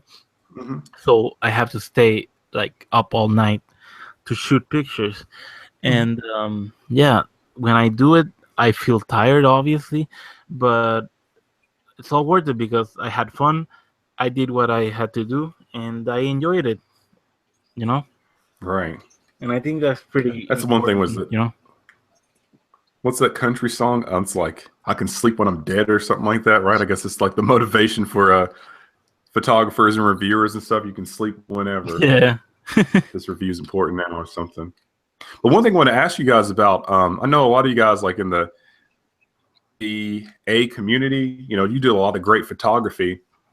I honestly think my photography is pretty mediocre compared to your guys because it looks like, you've got like your depth of field, your aperture and all that kind of good stuff down packed where you've got, a lot of focal points because like I'm still kind of learning how to use my camera, as surprising as that sounds and stuff like that. So, I think I take okay photos, but as far as, the photos you guys take with the dynamic scenes and the focus and the sharpness of your images, I think that's really impressive.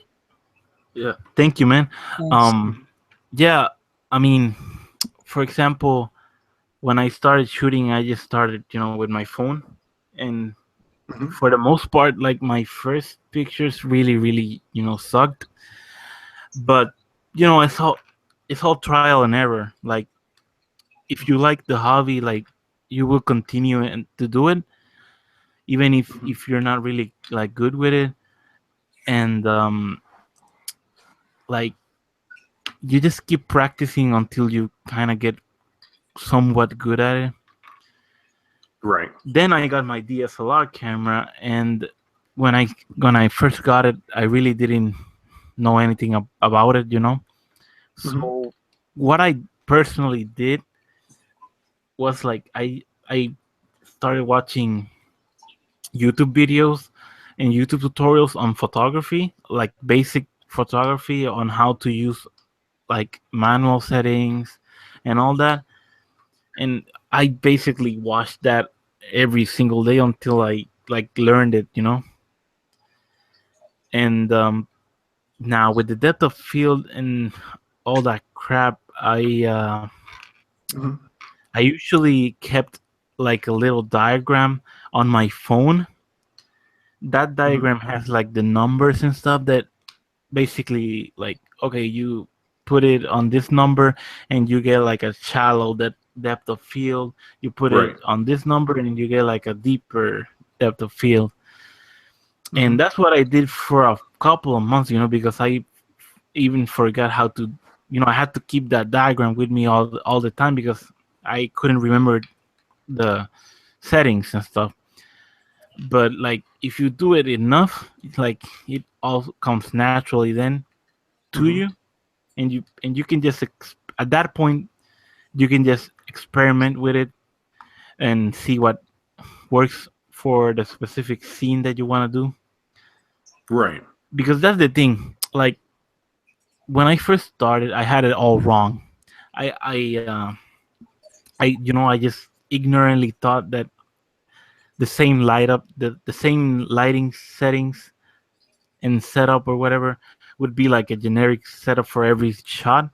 But it's not like that. You like, for example, if you want to make like a nighttime scene, you have to use like specific lighting, like colder lighting, not really warm.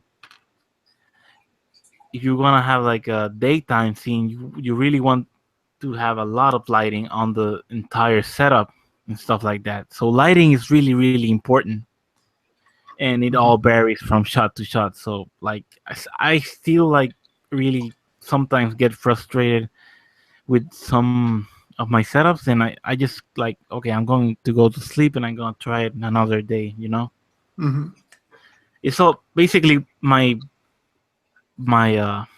only advice is like, if you really want to get good at photography, just keep at it, you know, like every single day or every time, any time that you have like a little extra time to do it, Mhm.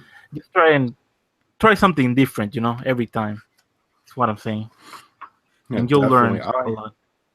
I I basically know the basics. It's just your shutter speed, and then I know there's certain formulas where depending on how far your camera is zoomed in, you need to what is it, double your aperture or yeah, no shutter speed and all that kind of crazy stuff, and lower the aperture, the wider, and all that kind of stuff. So it's like Yeah. to it, and it's like sometimes because I think my photos are okay, but I don't think they are of quality like from what I've seen you guys doing stuff like that. But what are some things you guys use for like backdrops, or how do you guys even you print things out for backdrops, or because I've thought Um. about doing it in my reviews, but it's like I don't know how to set this up without looking a little. Okay. So well, usually like the ACBA like basics for Mm-hmm, like shooting pictures is usually like a piece of poster board. That's what like Yeah. someone that's starting up. That's what they usually use because mm-hmm, poster board comes in a lot of variety of colors, so you can do a lot of stuff with that. mm-hmm, And then they mix dioramas and stuff like that with those. mm-hmm, But for me, I gotta be honest, I never used poster board because I could never like really get an even lighting on the background. mm-hmm, So what I usually do, um, I use a TV, like a LCD TV. mm-hmm. Um, I have a huge TV on my room, so what I do, I just lower the brightness on the TV a lot. Like with your naked eye, you could barely see the image, but the camera captures it like really bright. So that's what I usually use for like skies. Mm-hmm. If you've seen any of my Godzilla pictures in my Instagram, Mm-hmm. and you can see that the blue sky with the clouds, that's all an image on my TV, basically. What I So like I took some. Oh, let me do a screen share. I'm going to attempt to do a screen share real quick. Okay. But keep going. I'll try to see if we can put something up there really quick. Because I actually attempted that, but it didn't turn out right. And get you guys' opinion, live opinion on maybe where I went wrong. If I can find those photos. Yeah. Okay. Here we go. All right. Let me see if I can screen share this appropriately, which I may not be able to. That's pretty out of See, focus. I can't do the TV or computer monitor because I just personally just I haven't gotten to that level yet. I always Mm-hmm. just use the poster board or a dio because that's like I guess it's more my style because Jaime, he has his own style. Everyone basically has their own style. Yeah, like some people do some crazy stuff with just a bit of poster board, Yeah. but like it all depends, man. Like for example, you mentioned like backgrounds and stuff. I do a variety of of backgrounds. It's like almost crazy because, like I said, I have my TV technique. You know, that's Mm-hmm. the technique where I use my television, and that's pretty cool because like I have my PlayStation connected to my TV, so I can just look up any sort of image and use it as a background, right? Mm-hmm. But also, I like to do like car shots, and yeah, that's pretty crazy. I do some pictures on my car, on my dashboard. I usually bring like some props or like little pieces of dio or Tamachi buildings and stuff. Mm-hmm. And that's pretty interesting because you can park anywhere that you want, basically, and you can use force perspective and make the actual like thing that you're looking at in real life the background. For Right. example, recently I did a Ultraman shot on a Toys R Us parking lot, and I took some Tamashi buildings with me, and the sky that you see on the picture is the real sky, the real Hmm. sky, and there are some trees on the background, but the depth of field was really really shallow, so it looks like those like really big Japan mountains on the back. Right. So it really really depends on what you're doing. So Awesome. I'm looking at your picture right now, Okay. and So yeah, go ahead. so this is the starting thing. So like if you look like let me start up. These are all like underexposed. So this is basically my laptop in the background. So then basically I'm messing with my exposure. So I mean it's like kind of like you can kind of see what I'm going for here, but it's just not translating because of the screen. So how do you guys like I guess um fix the screen issue to make it match up, or because I had it at max brightness, or maybe I need to have light shining on the screen or something. I don't know.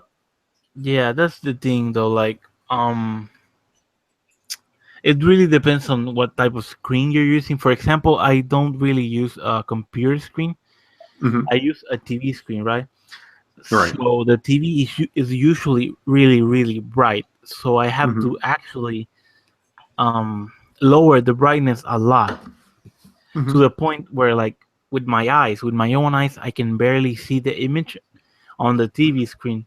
But when I look on my camera, the camera actually picks it up really, really nicely. Now, Oh wow. Okay. Hmm. you're using a computer, right? So the brightness on the Hmm. computer, is it completely like on the max brightness?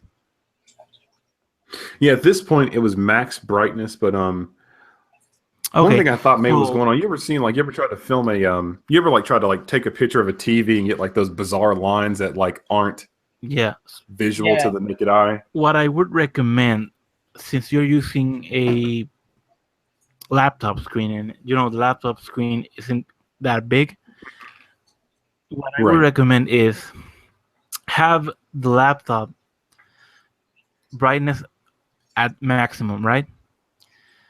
Hmm. Lower your, make your depth of field shallower so the Hmm. sky looks a little bit blurred. So if some of those weird lines actually do show up, you won't be able to see them because they would be a little bit blurred. So you only see like the sky, right?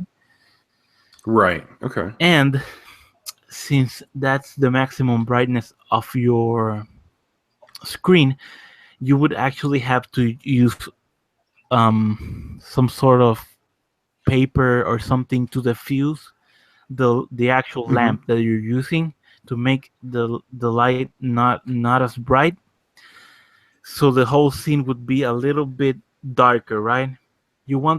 Right. You want the background to look a little bit brighter than your actual lighting on the figure, if because you're using the computer screen.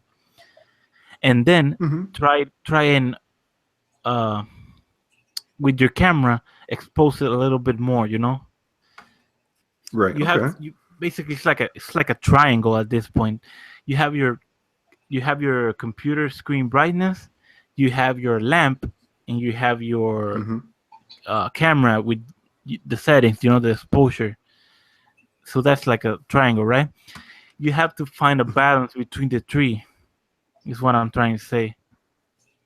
Right. like Okay.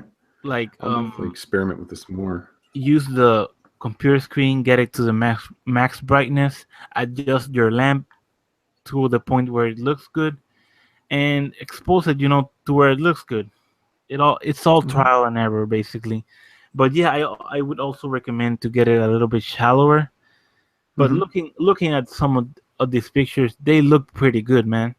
Like, if Oh, you look, really? I was like, I thought they looked kind of bad and Yeah, stuff. I was like, They look if pretty good. like for example, if you go down into some of those, like for example, that one that you got right there, and that one looks pretty This good. one or this one's No, that one's a little it's a bit little bright. overexposed, or Yeah, this one maybe, or this is yeah, it. that one. Same picture, just a little bit. Yeah, Mhm. that one looks pretty good. The only issue that I see with it is that you have to like crop the top of it because you can see Right. the computer screen, where it ends. Hmm. And also a big tip here: make Hmm. sure that your screen that it's actually facing forward on the camera lens, because if you have the screen tilted, the actual brightness of the sky won't be even. You Oh, okay. you have to make sure the the screen that you're using is actually flat to the lens, like fully Hmm. front on the lens. Oh, wow. Okay. Because if it's maybe like a little bit to the side, you might get like a corner of the picture that's a little bit darker than the rest. And Hmm. since you're capturing a sky, when you look out the window, you won't see like dark spots in the sky, right? Right. It's even. So try and get the actual screen fully like front of the lens. Okay. But Yeah. for example, that picture that I'm looking at right now, that looks pretty good. You would only have to crop the top part, and that's good to Right. go. To be honest. Cool. Yeah, I'll definitely experiment more because one thing, like, that's one thing, like, it's just not enough time in the day because a lot of people keep asking me too to do some more stop motion because I did do like a stop motion demo a while ago. And Oh. have you guys dabbled in stop motion much, or? I have. I think I used an app once, but it really didn't came out right, and I haven't tried it yet. But I mean, I would love to try it, in the future. You know, It's fun, but it's so hours. time consuming. Yeah. Careful, one slip up can kind of ruin the entire animation and that kind of thing. And um, I want to do some more, but it's like, I'll never be on the level of, was it Counter 66 or 6 or something like that? The guy who does like all the Dragon Ball Oh yeah, stop motion with the figures and stuff. It's like, that's crazy. I know I won't be on that level. I like to add that into some into some intros to my reviews, or maybe at some point, maybe just do something with stop motion and stuff a little bit more, because I know a lot of people like that stuff. But it's like, man, it's just not enough time in the day, and with toy reviewers, we're not going to be YouTube celebrities, so there's no way to make a livable existence off of this stuff. So you just got to make do where you can. But Yeah. I'm starting to try to work on a couple of things in the background, and hopefully, maybe months down the road, have something that's really cool to watch versus, all I do all day is stop motion and reviews and stuff like that. But, like if I say if I was like if YouTube became a way of living for me, like doing these reviews, I don't think I would want to collect anymore. If that makes any sense. Like, because now you're turning your so-called hobby Yeah. into Into a work. job. Yeah, and like it'll suck the fun out of it and stuff like that, So Yeah. happy Yeah. just doing it like this, even though you lose a lot of sleep and stuff, it's still enjoyable. I'd never want to do this for like a living because it would just kill the fun factor. Yeah. Because then you'd have to do it, like you'd be Hmm. obligated to do it instead of doing it out Exactly. of love. Mhm. Hmm. Absolutely. But yeah, man, that picture looks great. Like, don't be Hmm. afraid to try new things. Like, Hmm. just if you have an idea, just try and do it. If you are not happy with the result, just like sleep on it, or try it another day, or just experiment with it, because that picture right there looks really really good. And yeah, remember the triangle. It's kind of a weird concept that I just came up with, but it's basically what I do when I try and Hmm. and match up the monitor screens with the actual scene. Okay. And you know what? It would actually be a square because there are four important elements that you have to keep in mind. Like I mentioned, screen brightness, Mm-hmm. um, the actual brightness of your light source of your lamps or whatever, the exposure on your camera, and fourth, the actual depth of field.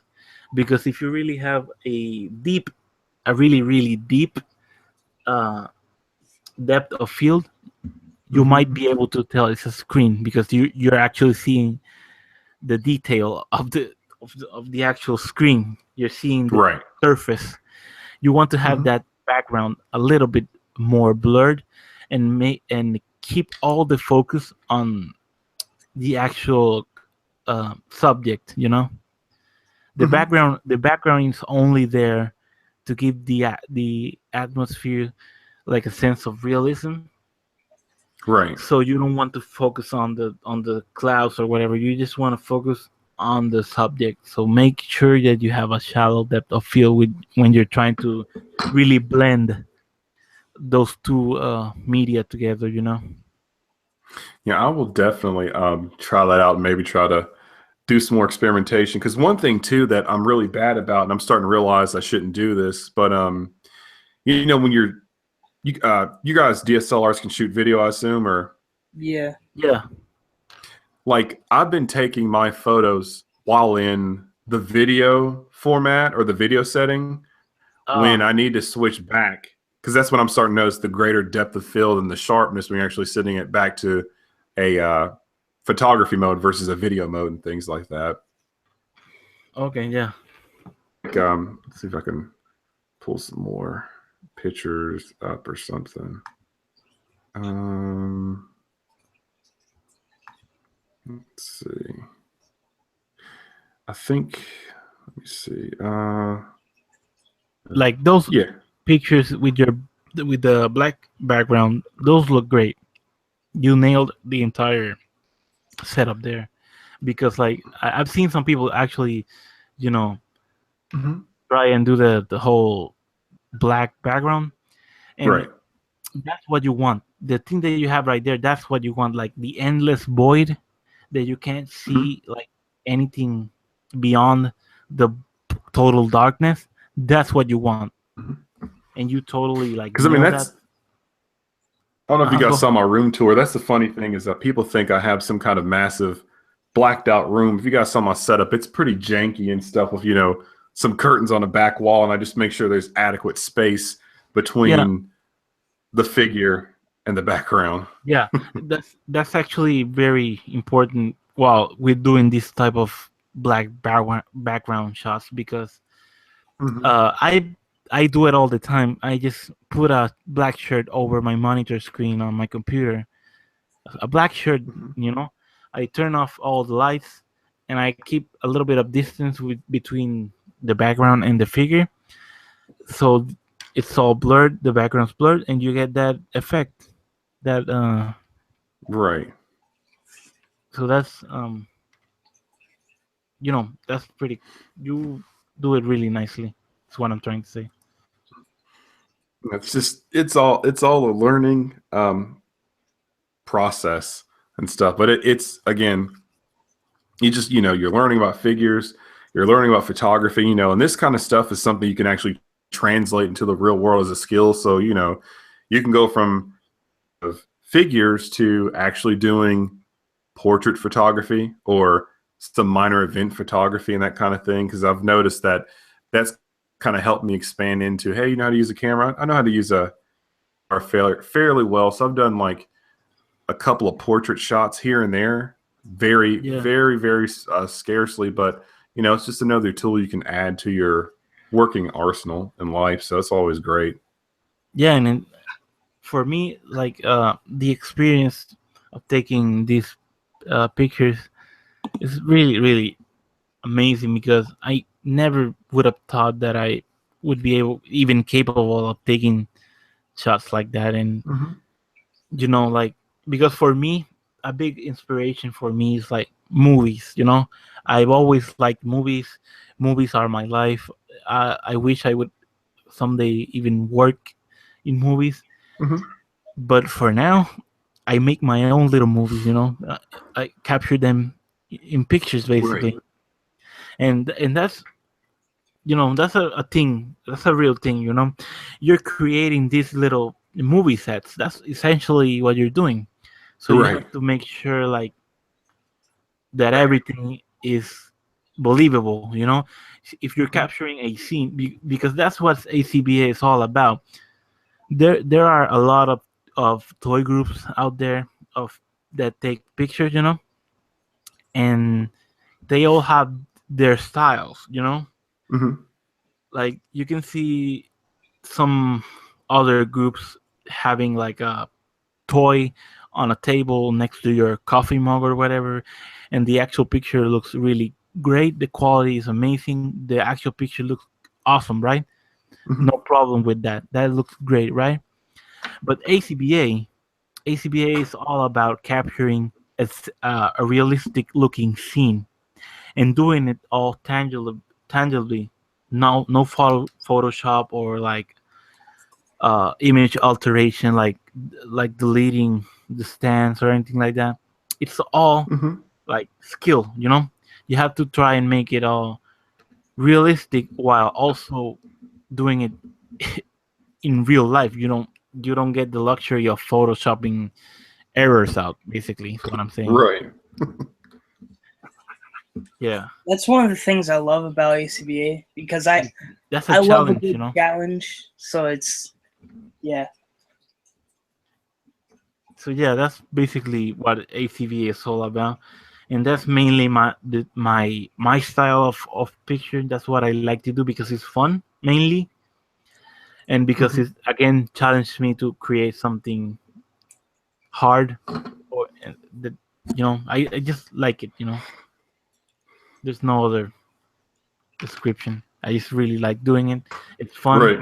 and the end result is worth it. But Definitely, all this stuff is cool. I like I said before, I respect every single style out there. If you do Photoshop, like I don't care. If you like what you're doing, do it.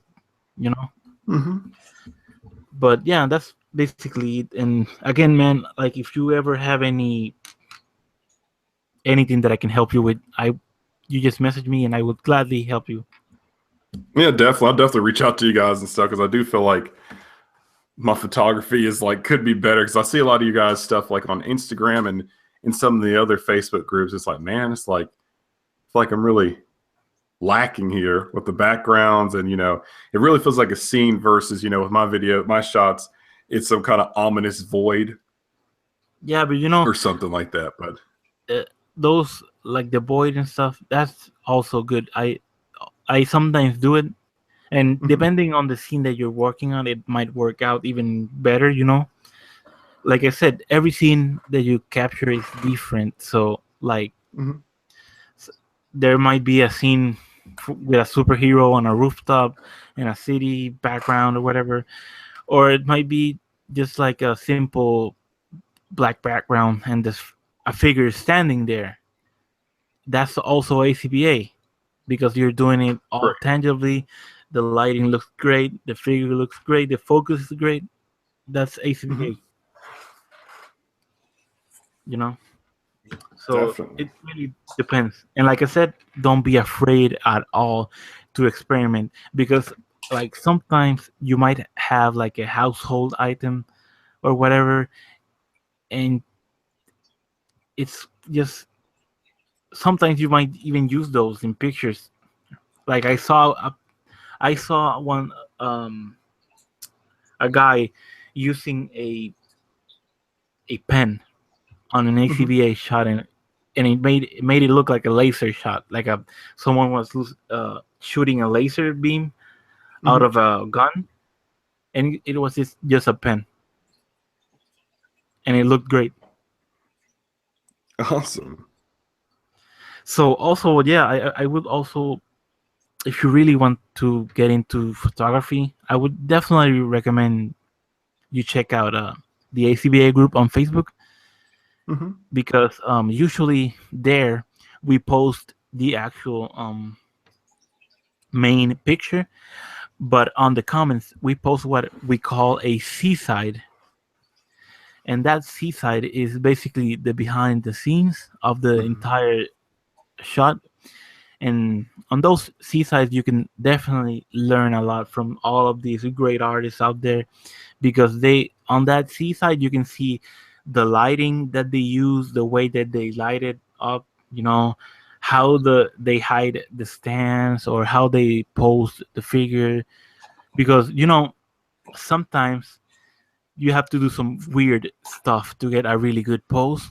You might Absolutely, yeah. Yeah, you might have to twist something weirdly, but then on the Hmm. angle that you're capturing the image, it looks perfect. Right. So it's all experimenting, it's all trial and error, but it's all fun. It's really fun to mess around with stuff like that. Hmm. Definitely. So yeah, that's pretty much it. My little grain of sand. I hope that it was helpful. I hope that it was helpful, and Yeah, definitely. It really was. that I didn't ramble on like a crazy guy. You always do that, Jaime. Yeah, I always do that. So yeah, I hope I helped you a little bit with that. Hmm. Absolutely. So yeah, going back to the interview, I kind of went crazy there. Any beginner tips for anyone that's starting to get into reviews and stuff? Do you have any tips I for? would Yeah. have to say a couple of tips. I think the first thing, I would not be worried about buying high-end equipment. I think the first thing is make sure that you are reviewing things that you love and you care about, because that's the first thing that's going to come across to someone and it's going to be apparent. So make sure you're reviewing something you love, that don't figure and review it because you think like that's what's popular or that's what someone wants. Like, kind of do what you want to do first. And then when it comes to reviewing and stuff, try to stay concise and on point. If you've got wit and humor, like Jobby the Hong and stuff, he makes you know um, just try to do things in your own way, but make sure you're doing what you like and doing it the way you want. Because I think that's the biggest thing. Because even when my reviews didn't have the best production quality, I think it was apparent that I really enjoyed what I was doing. I really cared about what I was doing. So, advice is just make sure to do something you really care about and you love, because that stuff really does come through and translate through the screen to people. And then aside from that, make sure that you are, reviewing in a clean and clear space, or as clean and clear as you possibly can. Because I've seen some people do reviews on countertops and nice, or you might see something bizarre in the background that's distracting and stuff. And just try to, just try to pick a nice, clean area and you love, and kind of go from there, I guess. I know it might sound a little bit vague and stuff like that, but I think the fundamental thing is just make sure you're doing something that you really care about. Yeah, I definitely agree with that. Going back to pictures, Hmm. like don't try to make to take a lot of pictures because something is popular or whatever. Hmm. If you enjoy taking pictures, that's all that matters. Hmm. Because at the Absolutely. end of the day, you're not making like any real profit or whatever. You're doing this for yourself. This is your hobby. You're supposed to enjoy it. Like if you enjoy it, do it. If you don't, well, don't really do it. Hmm. Absolutely. I'm trying to think of something else that'd be good for beginners. Just don't get carried away. And just one thing too, think Yeah. about, I think I already said this though, do it the way you want to do it, and also kind of factor in when you're doing a review, what can I do to make my review else, because again, one of a million YouTubers, and then we're probably one of what double-digit thousands of toy reviewers and stuff like that. So you got to find a way to make your stuff interesting and unique, all while maintaining your own love and integrity for it and stuff. Yeah, definitely. So it's always good to have like your own little style too. That's really cool. So, any other like reviews or projects that you're working on right now that we should be expecting soon from you? Oh man, I'm working on a ton of stuff, and if you guys saw my super mega unboxing video, Yes, I did. a ton of figures I've had since their release. I just haven't had a chance to open them yet. But I think right now, what I'm trying to finish up a review for the Sentinel Heroes Meister Ultraman Suit version 7.2 review.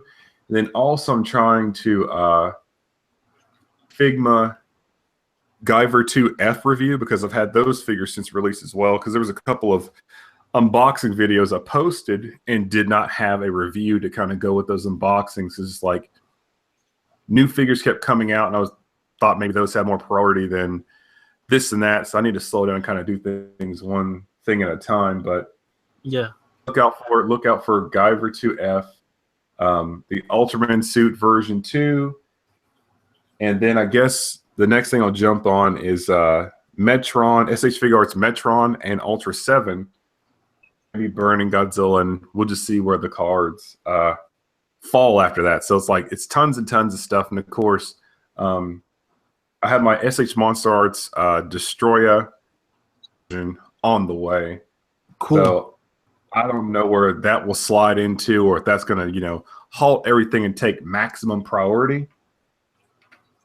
But Cool. yeah, it's tons of stuff coming and stuff. It's just that I like to kind of keep it a secret, so it's a surprise when you see a new unboxing. But I think I might have to be a schedule. Go, hey, here's what I got. So I'll get to those reviews when I can. It's just, man, it's just not enough hours in the day. Yeah, awesome. Yeah, and I'm really looking forward to that to the Destroyer review, because Absolutely. I'm assuming you will obviously compare it with the original one, right? So Absolutely. I always do those comparisons. They're really important. yeah, so because I want to see the actual differences and stuff. Since I got late into the SH Monster Arts game. It's just interesting to see all of this stuff to me. Yeah, absolutely. It's and that's one thing I have to say that's really good. It's, even though a lot of people hate like seeing these repaints, it is also a chance for newcomers and those who missed the boat on some of these figures to get them again. So Yeah, like me. yeah, I mean, I think that's really good and stuff. So everybody has a chance, because in all honesty, I don't think I've even seen Destroya on the secondary market at all. I don't think I've even seen that figure. I've seen King Ghidorah, but I have not seen a Destroya figure. Once Yeah. that stuff sold out, it was like completely gone and stuff like that. Yeah, I'm so glad I'm getting one now. It's gonna be so awesome. Absolutely. But one thing, if you guys saw my Super Mechagodzilla review, Yeah. I really thought it was a huge waste that they did not The allow effects. those parts to be removable. Yeah, it's like, I'm sure they had to spend extra money to glue that stuff in, which I think is kind of silly. Yeah.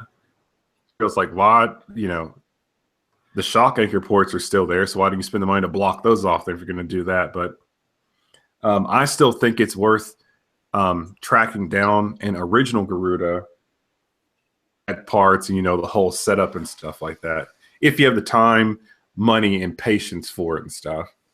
But if not, and you don't care about those effect parts, then definitely pick up Super Mechagodzilla. It's a very cool figure. Honestly, I got it because I didn't have the original and stuff, and that one looks really cool. It comes with the Garuda. I mean, it doesn't have the effects and stuff, but it will have to do. Mhm. But I mean, I've seen a lot of push, I guess, from the ACBA community. A lot of you guys make your own effect parts and stuff, and some look Yeah, better than what's been released with the figures anyway. So there's always a way to solve your lack of effect parts issue. yeah. I mean, there's a lot of effects makers out there, and yeah, even there's a lot of options that you can still do for that Hmm. too. So that's always fun to try out too. Definitely. Um. So what is your favorite? I know that you collect a lot of lines, but if you had one line that was your overall like favorite, which would it be? Um, I think I would have to say a really tough one.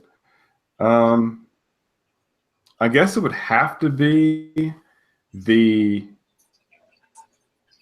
SH Monsart's line, I guess. I mean, I feel like that's like, asking a parent to pick between their favorite child, that kind of thing. Because I really do love like the SH Fig Arts line, because there's a huge variety in that. With the SH Monster Arts line, it's solely Godzilla, and I do love Godzilla and stuff, but sometimes you want to see. But I I think if I would, had to pick one, I would go with the Monster Arts line. yeah, I would definitely love if they expanded into other like franchises. For Hmm. example, now that Bandai has the or Tamashi has the rights to Pacific Rim, it would be really really cool to see like SH Monster or Pacific Rim Kaiju. That would be awesome. Hmm. Oh And I'm yeah, since we're hoping, talking about, go yeah. ahead. Sorry. Well, No, like I with was. Pacific Rim, I think that kind of leads into like NECA versus SH Monstars. So what are you guys' thoughts on like NECA Godzilla figures versus SH Monstars figures? Monsters all the way. All right. I don't have either a sample of either, so I can't really. But what I've seen from the NECA and what I've seen from the SH Monster Arts, I would probably go with the Monster Arts Mm-hmm. Yeah, I because mean, detail and articulation is just to me, like NECA is doing a really good job to make you know, affordable pieces. You know, Mm-hmm. for fans, maybe they can't afford the Monster Ice line, so they have another option. But to me, like I just prefer the Monster Ice line, to be honest. I'm the same way, and see, that's the thing. Like a lot of people ask me to review a lot of the NECA Godzilla figures, and the thing is, I am not a fan of NECA's sculpts and things like that. And the thing is, like, and it's not that I'm downing NECA as a whole, because what doesn't make any sense to me is, have you seen their Spider Gremlin and Bat Gremlin from like Gremlins 2? Yeah, those are yeah. amazing. Phenomenal job. So, I've seen the RoboCop figures. They do a great job on a lot of those Predator figures. And then I saw the recent Teenage Mutant Ninja Turtle figures that are like 12-inch scale. It's Yeah, like, those are amazing. yeah, it's like you all could do all this, then why not do it with those Godzilla figures? But I guess what you have to factor in is, the price point. So how much money they're willing to put into this. And then, one thing that Rich Iso brought up was, Monster Arts has Yuji Sakai as the sculptor, so they may never be able to get to that level. They may not be able to, but I know they can get closer to it than what they're doing now. But then again, maybe they factored in how much money they're actually going to put in this stuff. But I mean, with their Pacific Rim figures, the larger figures and stuff, Yeah, phenomenal job and stuff. But it's just like I just feel like there's not the same effort or budget put into the Godzilla figures, because definitely. better, I would pick them up. Because like, for instance, like if you compare 2001 with the SH Monsters 2001, the NECA Godzilla 2001 looks like a dragon to me. So it might as well just be some kind of random Dragon, yeah. creature they've made up Yeah, and and if stuff you like see that. the So, the latest release, which is Shin Godzilla, that to me looks really really bad. right. And so well, Bandai messed theirs up. I was like, yeah, but the SH Monsters one still looks better, in my opinion, and Yeah, stuff. Because now, if I get enough requests, I might pick that up, but I have no intention on really picking that up unless a lot of people ask me to do that and review it. I know they clearly demonstrate they're so much capable. They're capable of doing a lot more, but I guess maybe just resources aren't invested into the Godzilla line, where I'm sure they make more money off of Ninja Turtles and stuff and everything else. yeah, I totally agree. That might be one of the reasons too. So, because I just know they're capable of it, but they haven't done it. They're capable of making some awesome stuff. Yeah. So And that's if you had like to choose a favorite like franchise, what would it be? I think my favorite franchise would have to be with the Ultraman franchise.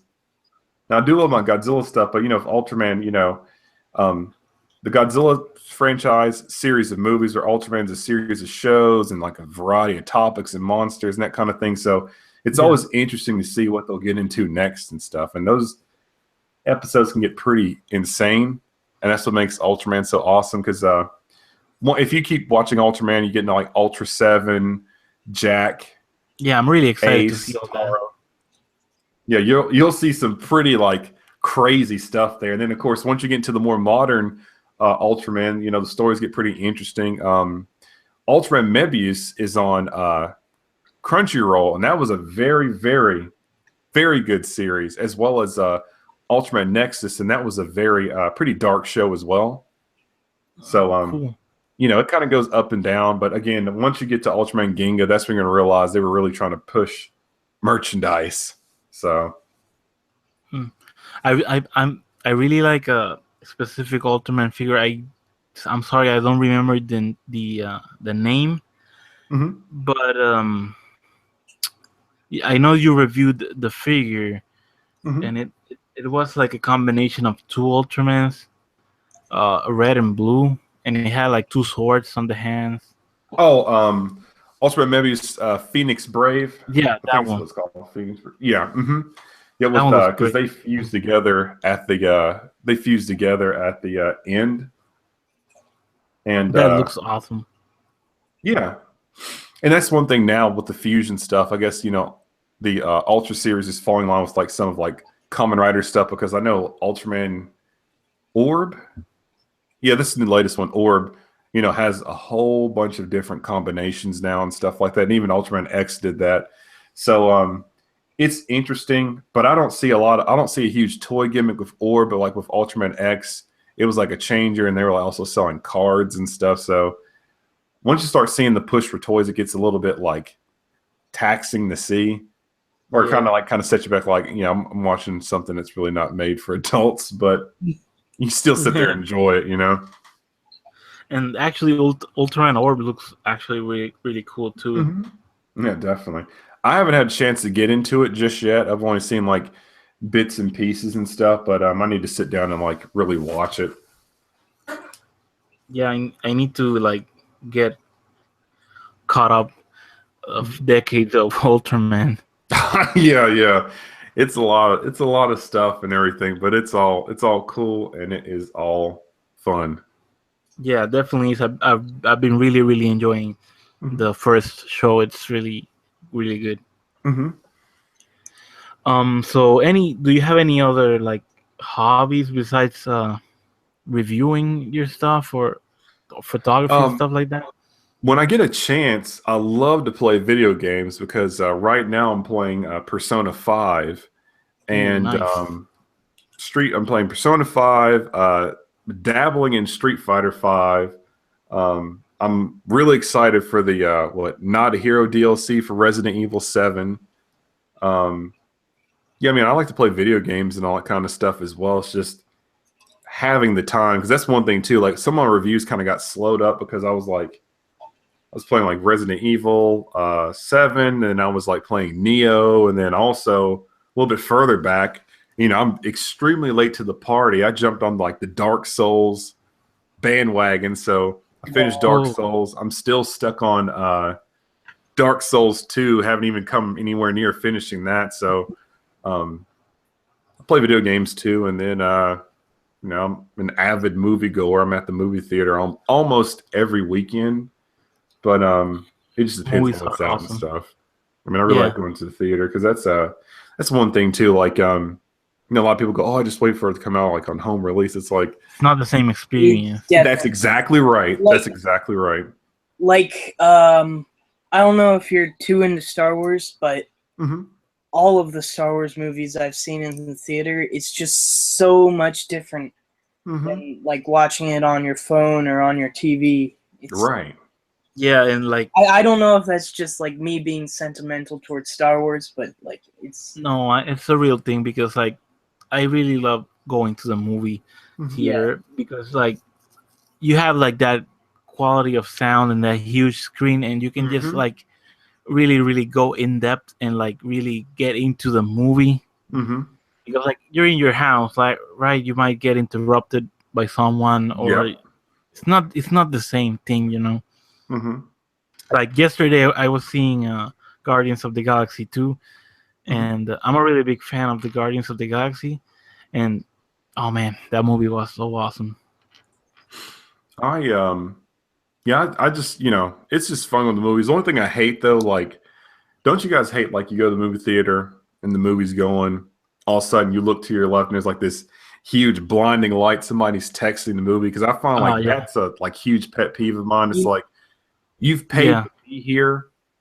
Why are you texting? You could be at home texting for free. And then, you got people who want to talk through the movie. It's like, why don't you go home and talk? Because you've paid to be here. I just think that's ridiculous and stuff. Yeah, I don't know why people do that. The first time I saw Logan, it was completely ruined for me because there were a bunch of like just completely inappropriate people there, just like laughing, just doing a bunch of random stuff on their phone. Just it was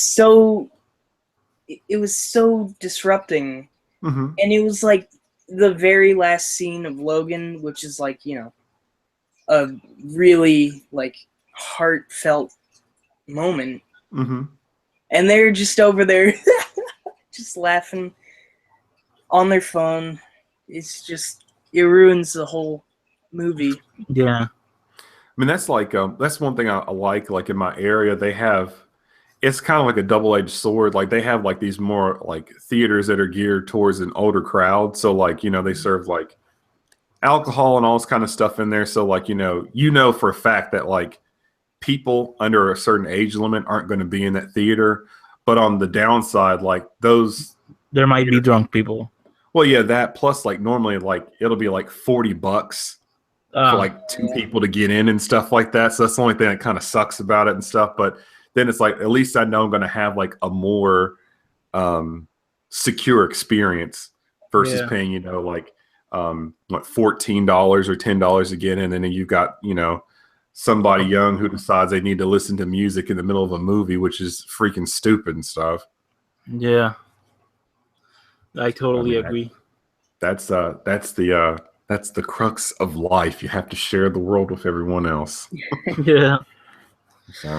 So yeah, that's pretty much it for the interview section. Now it is shameless plug time. Where can they find you? Where can people find you? All right, you can find me on YouTube. All you have to do is simply type in DiegoDoom, or you can type in SH Monster Arts DiegoDoom. I didn't know that was actually a popular search term, but my stuff pops right up. Then you can follow me on Instagram and Twitter at DiegoDoom OTR. And then I also have a Facebook fan page. Just simply type in at DiegoDoom. I need to get those tags in line. And then finally, you can actually follow me on Jimmer as well. And my tag on there is also, I think, DiegoDoom OTR, or I think just straight DiegoDoom. So I am all over the place for the most part. Not so much on Twitter, but definitely on Instagram and the Facebook fan page. And also there, you know, if you guys want to ask me questions and maybe I can make a vlog out of your question, feel free to ask away and stuff like that. So yeah, I'm Facebook, Instagram, Twitter. I am there. Awesome, guys. So if you haven't checked out his channel, What Are You Doing With Your Life, go and check him out right now. And yeah, I'm really, really super excited, man. Thank you for joining us and answering our questions. Yeah, thank you very much for having me. I had a great time and a great discussion with you guys. Yeah, and actually, the podcast is not over yet. We have some other topics that we will discuss briefly because we have been talking for a lot. Right. But yeah, thank you for answering our questions. Yeah, thank you. So the next segment, we will try and go a little bit quicker with these segments. Next segment is recent pickups. Mm-hmm. So Adam, you go first. Oh, well, I got the SH Figure Arts Leonardo and Donatello, and that's probably like the biggest thing I got this week. I also got the Marvel Legends Star-Lord, and oh yeah, the Black Series Princess Leia and Obi-Wan. So that's it. Cool. And what did you get, James? Really quick, SH Figure Arts Ultra 7, Ultra Act, Ace Suit, Tamashi Mix Zenogre, Soul Chogokin, I think it's GX71, Dynamic Classics Mazinger Z, and Ultra Act, Ultraman, Ultra Act Andromelos, and then Ultra Act Yulian. Cool. So this week I really didn't get any figures at all. I only got some. I don't know if you're familiar with SH Figures, the bodycoons, the blank bodies. Well, there's an ACVA member called CJ. He's making awesome looking ninja suits for those bodies. And yeah, I got a couple of those suits in this week, and I've been enjoying them quite a bit. Cool. So yeah, that's about it for pickups. Really, really fast. And yeah, news. We usually have a news segment that our member Nico handles, but he's not here today, so we are going The to only come... news I know is that Revoltech Venom came out. Oh yeah, that's news. But yeah, we're gonna just completely skip it because he's the news guy and he's not really here today. So yeah, recent ACVA pictures. Yeah, let me just check them out. So here we got your picture from Ultra 7. Yep, SH Figure Arts, yep. Really, really nice figure. Really nice picture. I like that picture a lot. And that figure is awesome, man. The Zenogre Yeah. Monster Arts. And see, I don't... SH Figure Arts. Well, no, it's a Tamashi Mix, apparently. So I guess it's like a subline, so it's a different thing. Because I don't even know what even inspired the creation of this figure. Because as far as I'm aware in Monster Hunter, I don't think there's a Zenogre armor like that at all. No, I'm pretty sure it's like a original concept type of deal. But it looks amazing. Yeah, very cool figure. I want to get it because it looks like a Kamen Rider villain. Yeah, exactly. Oh, exactly. Actually, there was there is a Kamen Rider bad guy that looks kind of like that in the Super Sentai Kamen Rider team that was only like 3 episodes long. Oh, the Kamen Sentai. Yeah. I need to check that out. Yeah, you gotta check that out. That's pretty good. And yeah, there we got this guy right here. Looks pretty cool. Yep, the Dynamic Classics Mazinger Z. And with that, they're trying to go with the original anime look and proportions and stuff. So, I mean, I think it looks awesome. And that's the first piece of the first Soul Chigoken figure I've bought in probably like maybe 3 years. So it was great to really get my hands on a nice SOC piece. I really like how the Messenger C pieces always look. They really look nice. Mm-hmm. So, oh, this is the Ultraman shot that I was talking about. Mm-hmm. That's on my car. Mm-hmm.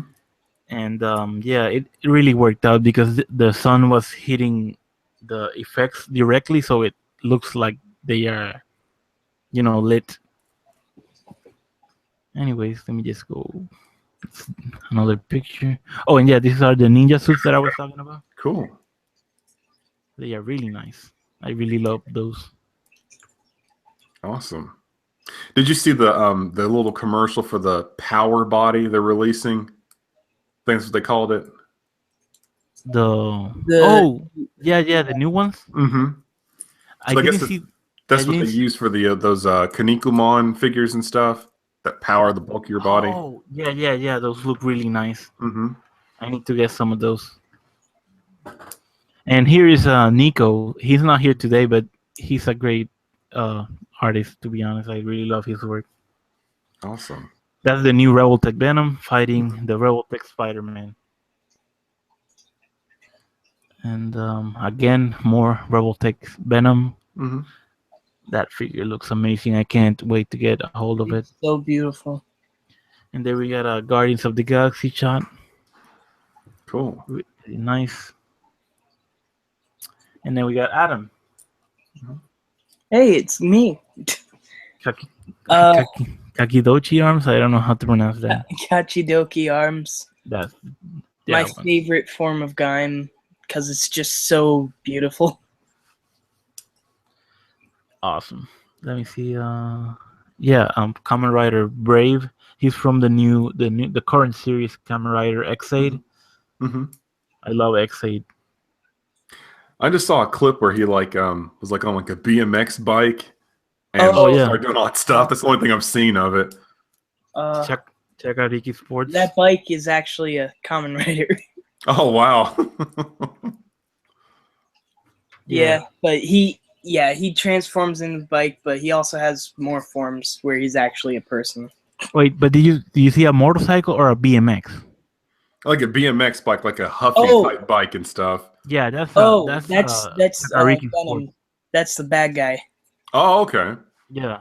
Wait, was he black or was he pink? I want to say he was pink because I know at the end of the scene there was 2 other Kamen Riders that were questioning, was he a Kamen Rider? No, that's definitely Jem, the bad guy. Yeah. It's a very interesting design. And here we got a Punisher shot. Yeah. With the makeup. The makeup. And yeah, we got shirts, we got cups, whatever. Oh, cool. It's merch. Some merch. Have you even made the white shirt yet? Yeah, I made it. Oh, okay. It's right here, dude. Okay. So now the last part of the podcast, we usually check out our hashtag, which is #go_fig on Instagram. People weekly use the hashtag, and we see their submissions, and we feature them live right now on the show, and we also feature them on the Instagram page. So thank you guys for watching the podcast. We're now gonna check the hashtag, and then we will end the episode. Let me just go into Instagram real quick and check out the hashtag. By the way, are you guys seeing the screen share? Yeah. Okay, cool. Jeez, 1,241 posts. Okay. So here we got Filler Bunny Ninja Shark. He was one of our guests on the podcast. Awesome. He is really talented. I love his work. And here we got a nice shot from him. Let me see. Again, another shot from him. Mm-hmm. Hobo Fed, another great artist. Psycho Ninja. Oh Awesome wow, I picture didn't right even there. see that picture. Yeah, me neither. That's really awesome. Oh, that was 1 hour ago. Oh, Yeah. Super Golden. Nice. World of Terriers. Hobo Fett again. Again, another Filler Bunny Ninja Shark. That's really cool. Mm-hmm. yeah. Common Banana. He actually made our logo. It's Oh, cool. awesome. Another World of Terriers shot. Very cool. That's a new guy, right? This guy hasn't submitted, right? I'm not sure.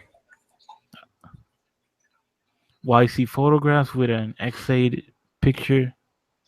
Versus Kitty Toe.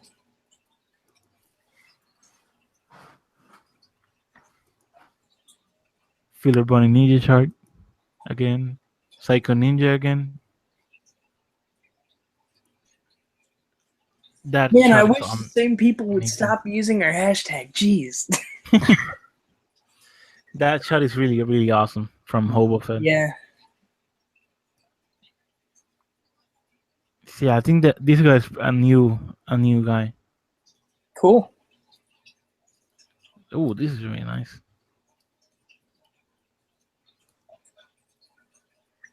The Harry. Filler Bunny Ninja Shark. Common Banana. Psycho Ninja. I really like those Psycho Ninja pic. Hobo Fed. May the fort be with you. And let me see. Yeah, that's pretty much it. We got a lot of stuff here. We will definitely be posting some of these pictures on our Instagram page, so you guys can check them out later. But yeah, man, thank you a lot for joining us on the episode. It was Yeah. really really great to talk to you, and just to get to know you a little bit better. Yeah, thanks for having me. And yeah, man. If again, guys, check out his YouTube channel, his Twitter page, his Instagram at DiegoDoom. Check out our personal pages on Instagram at urban_Spidey. I am at the Eternal Experience. Check out also the Go Figure podcast fan page on Facebook and our Instagram page. So yeah, guys, thank you for joining us, and make sure you hit the potato.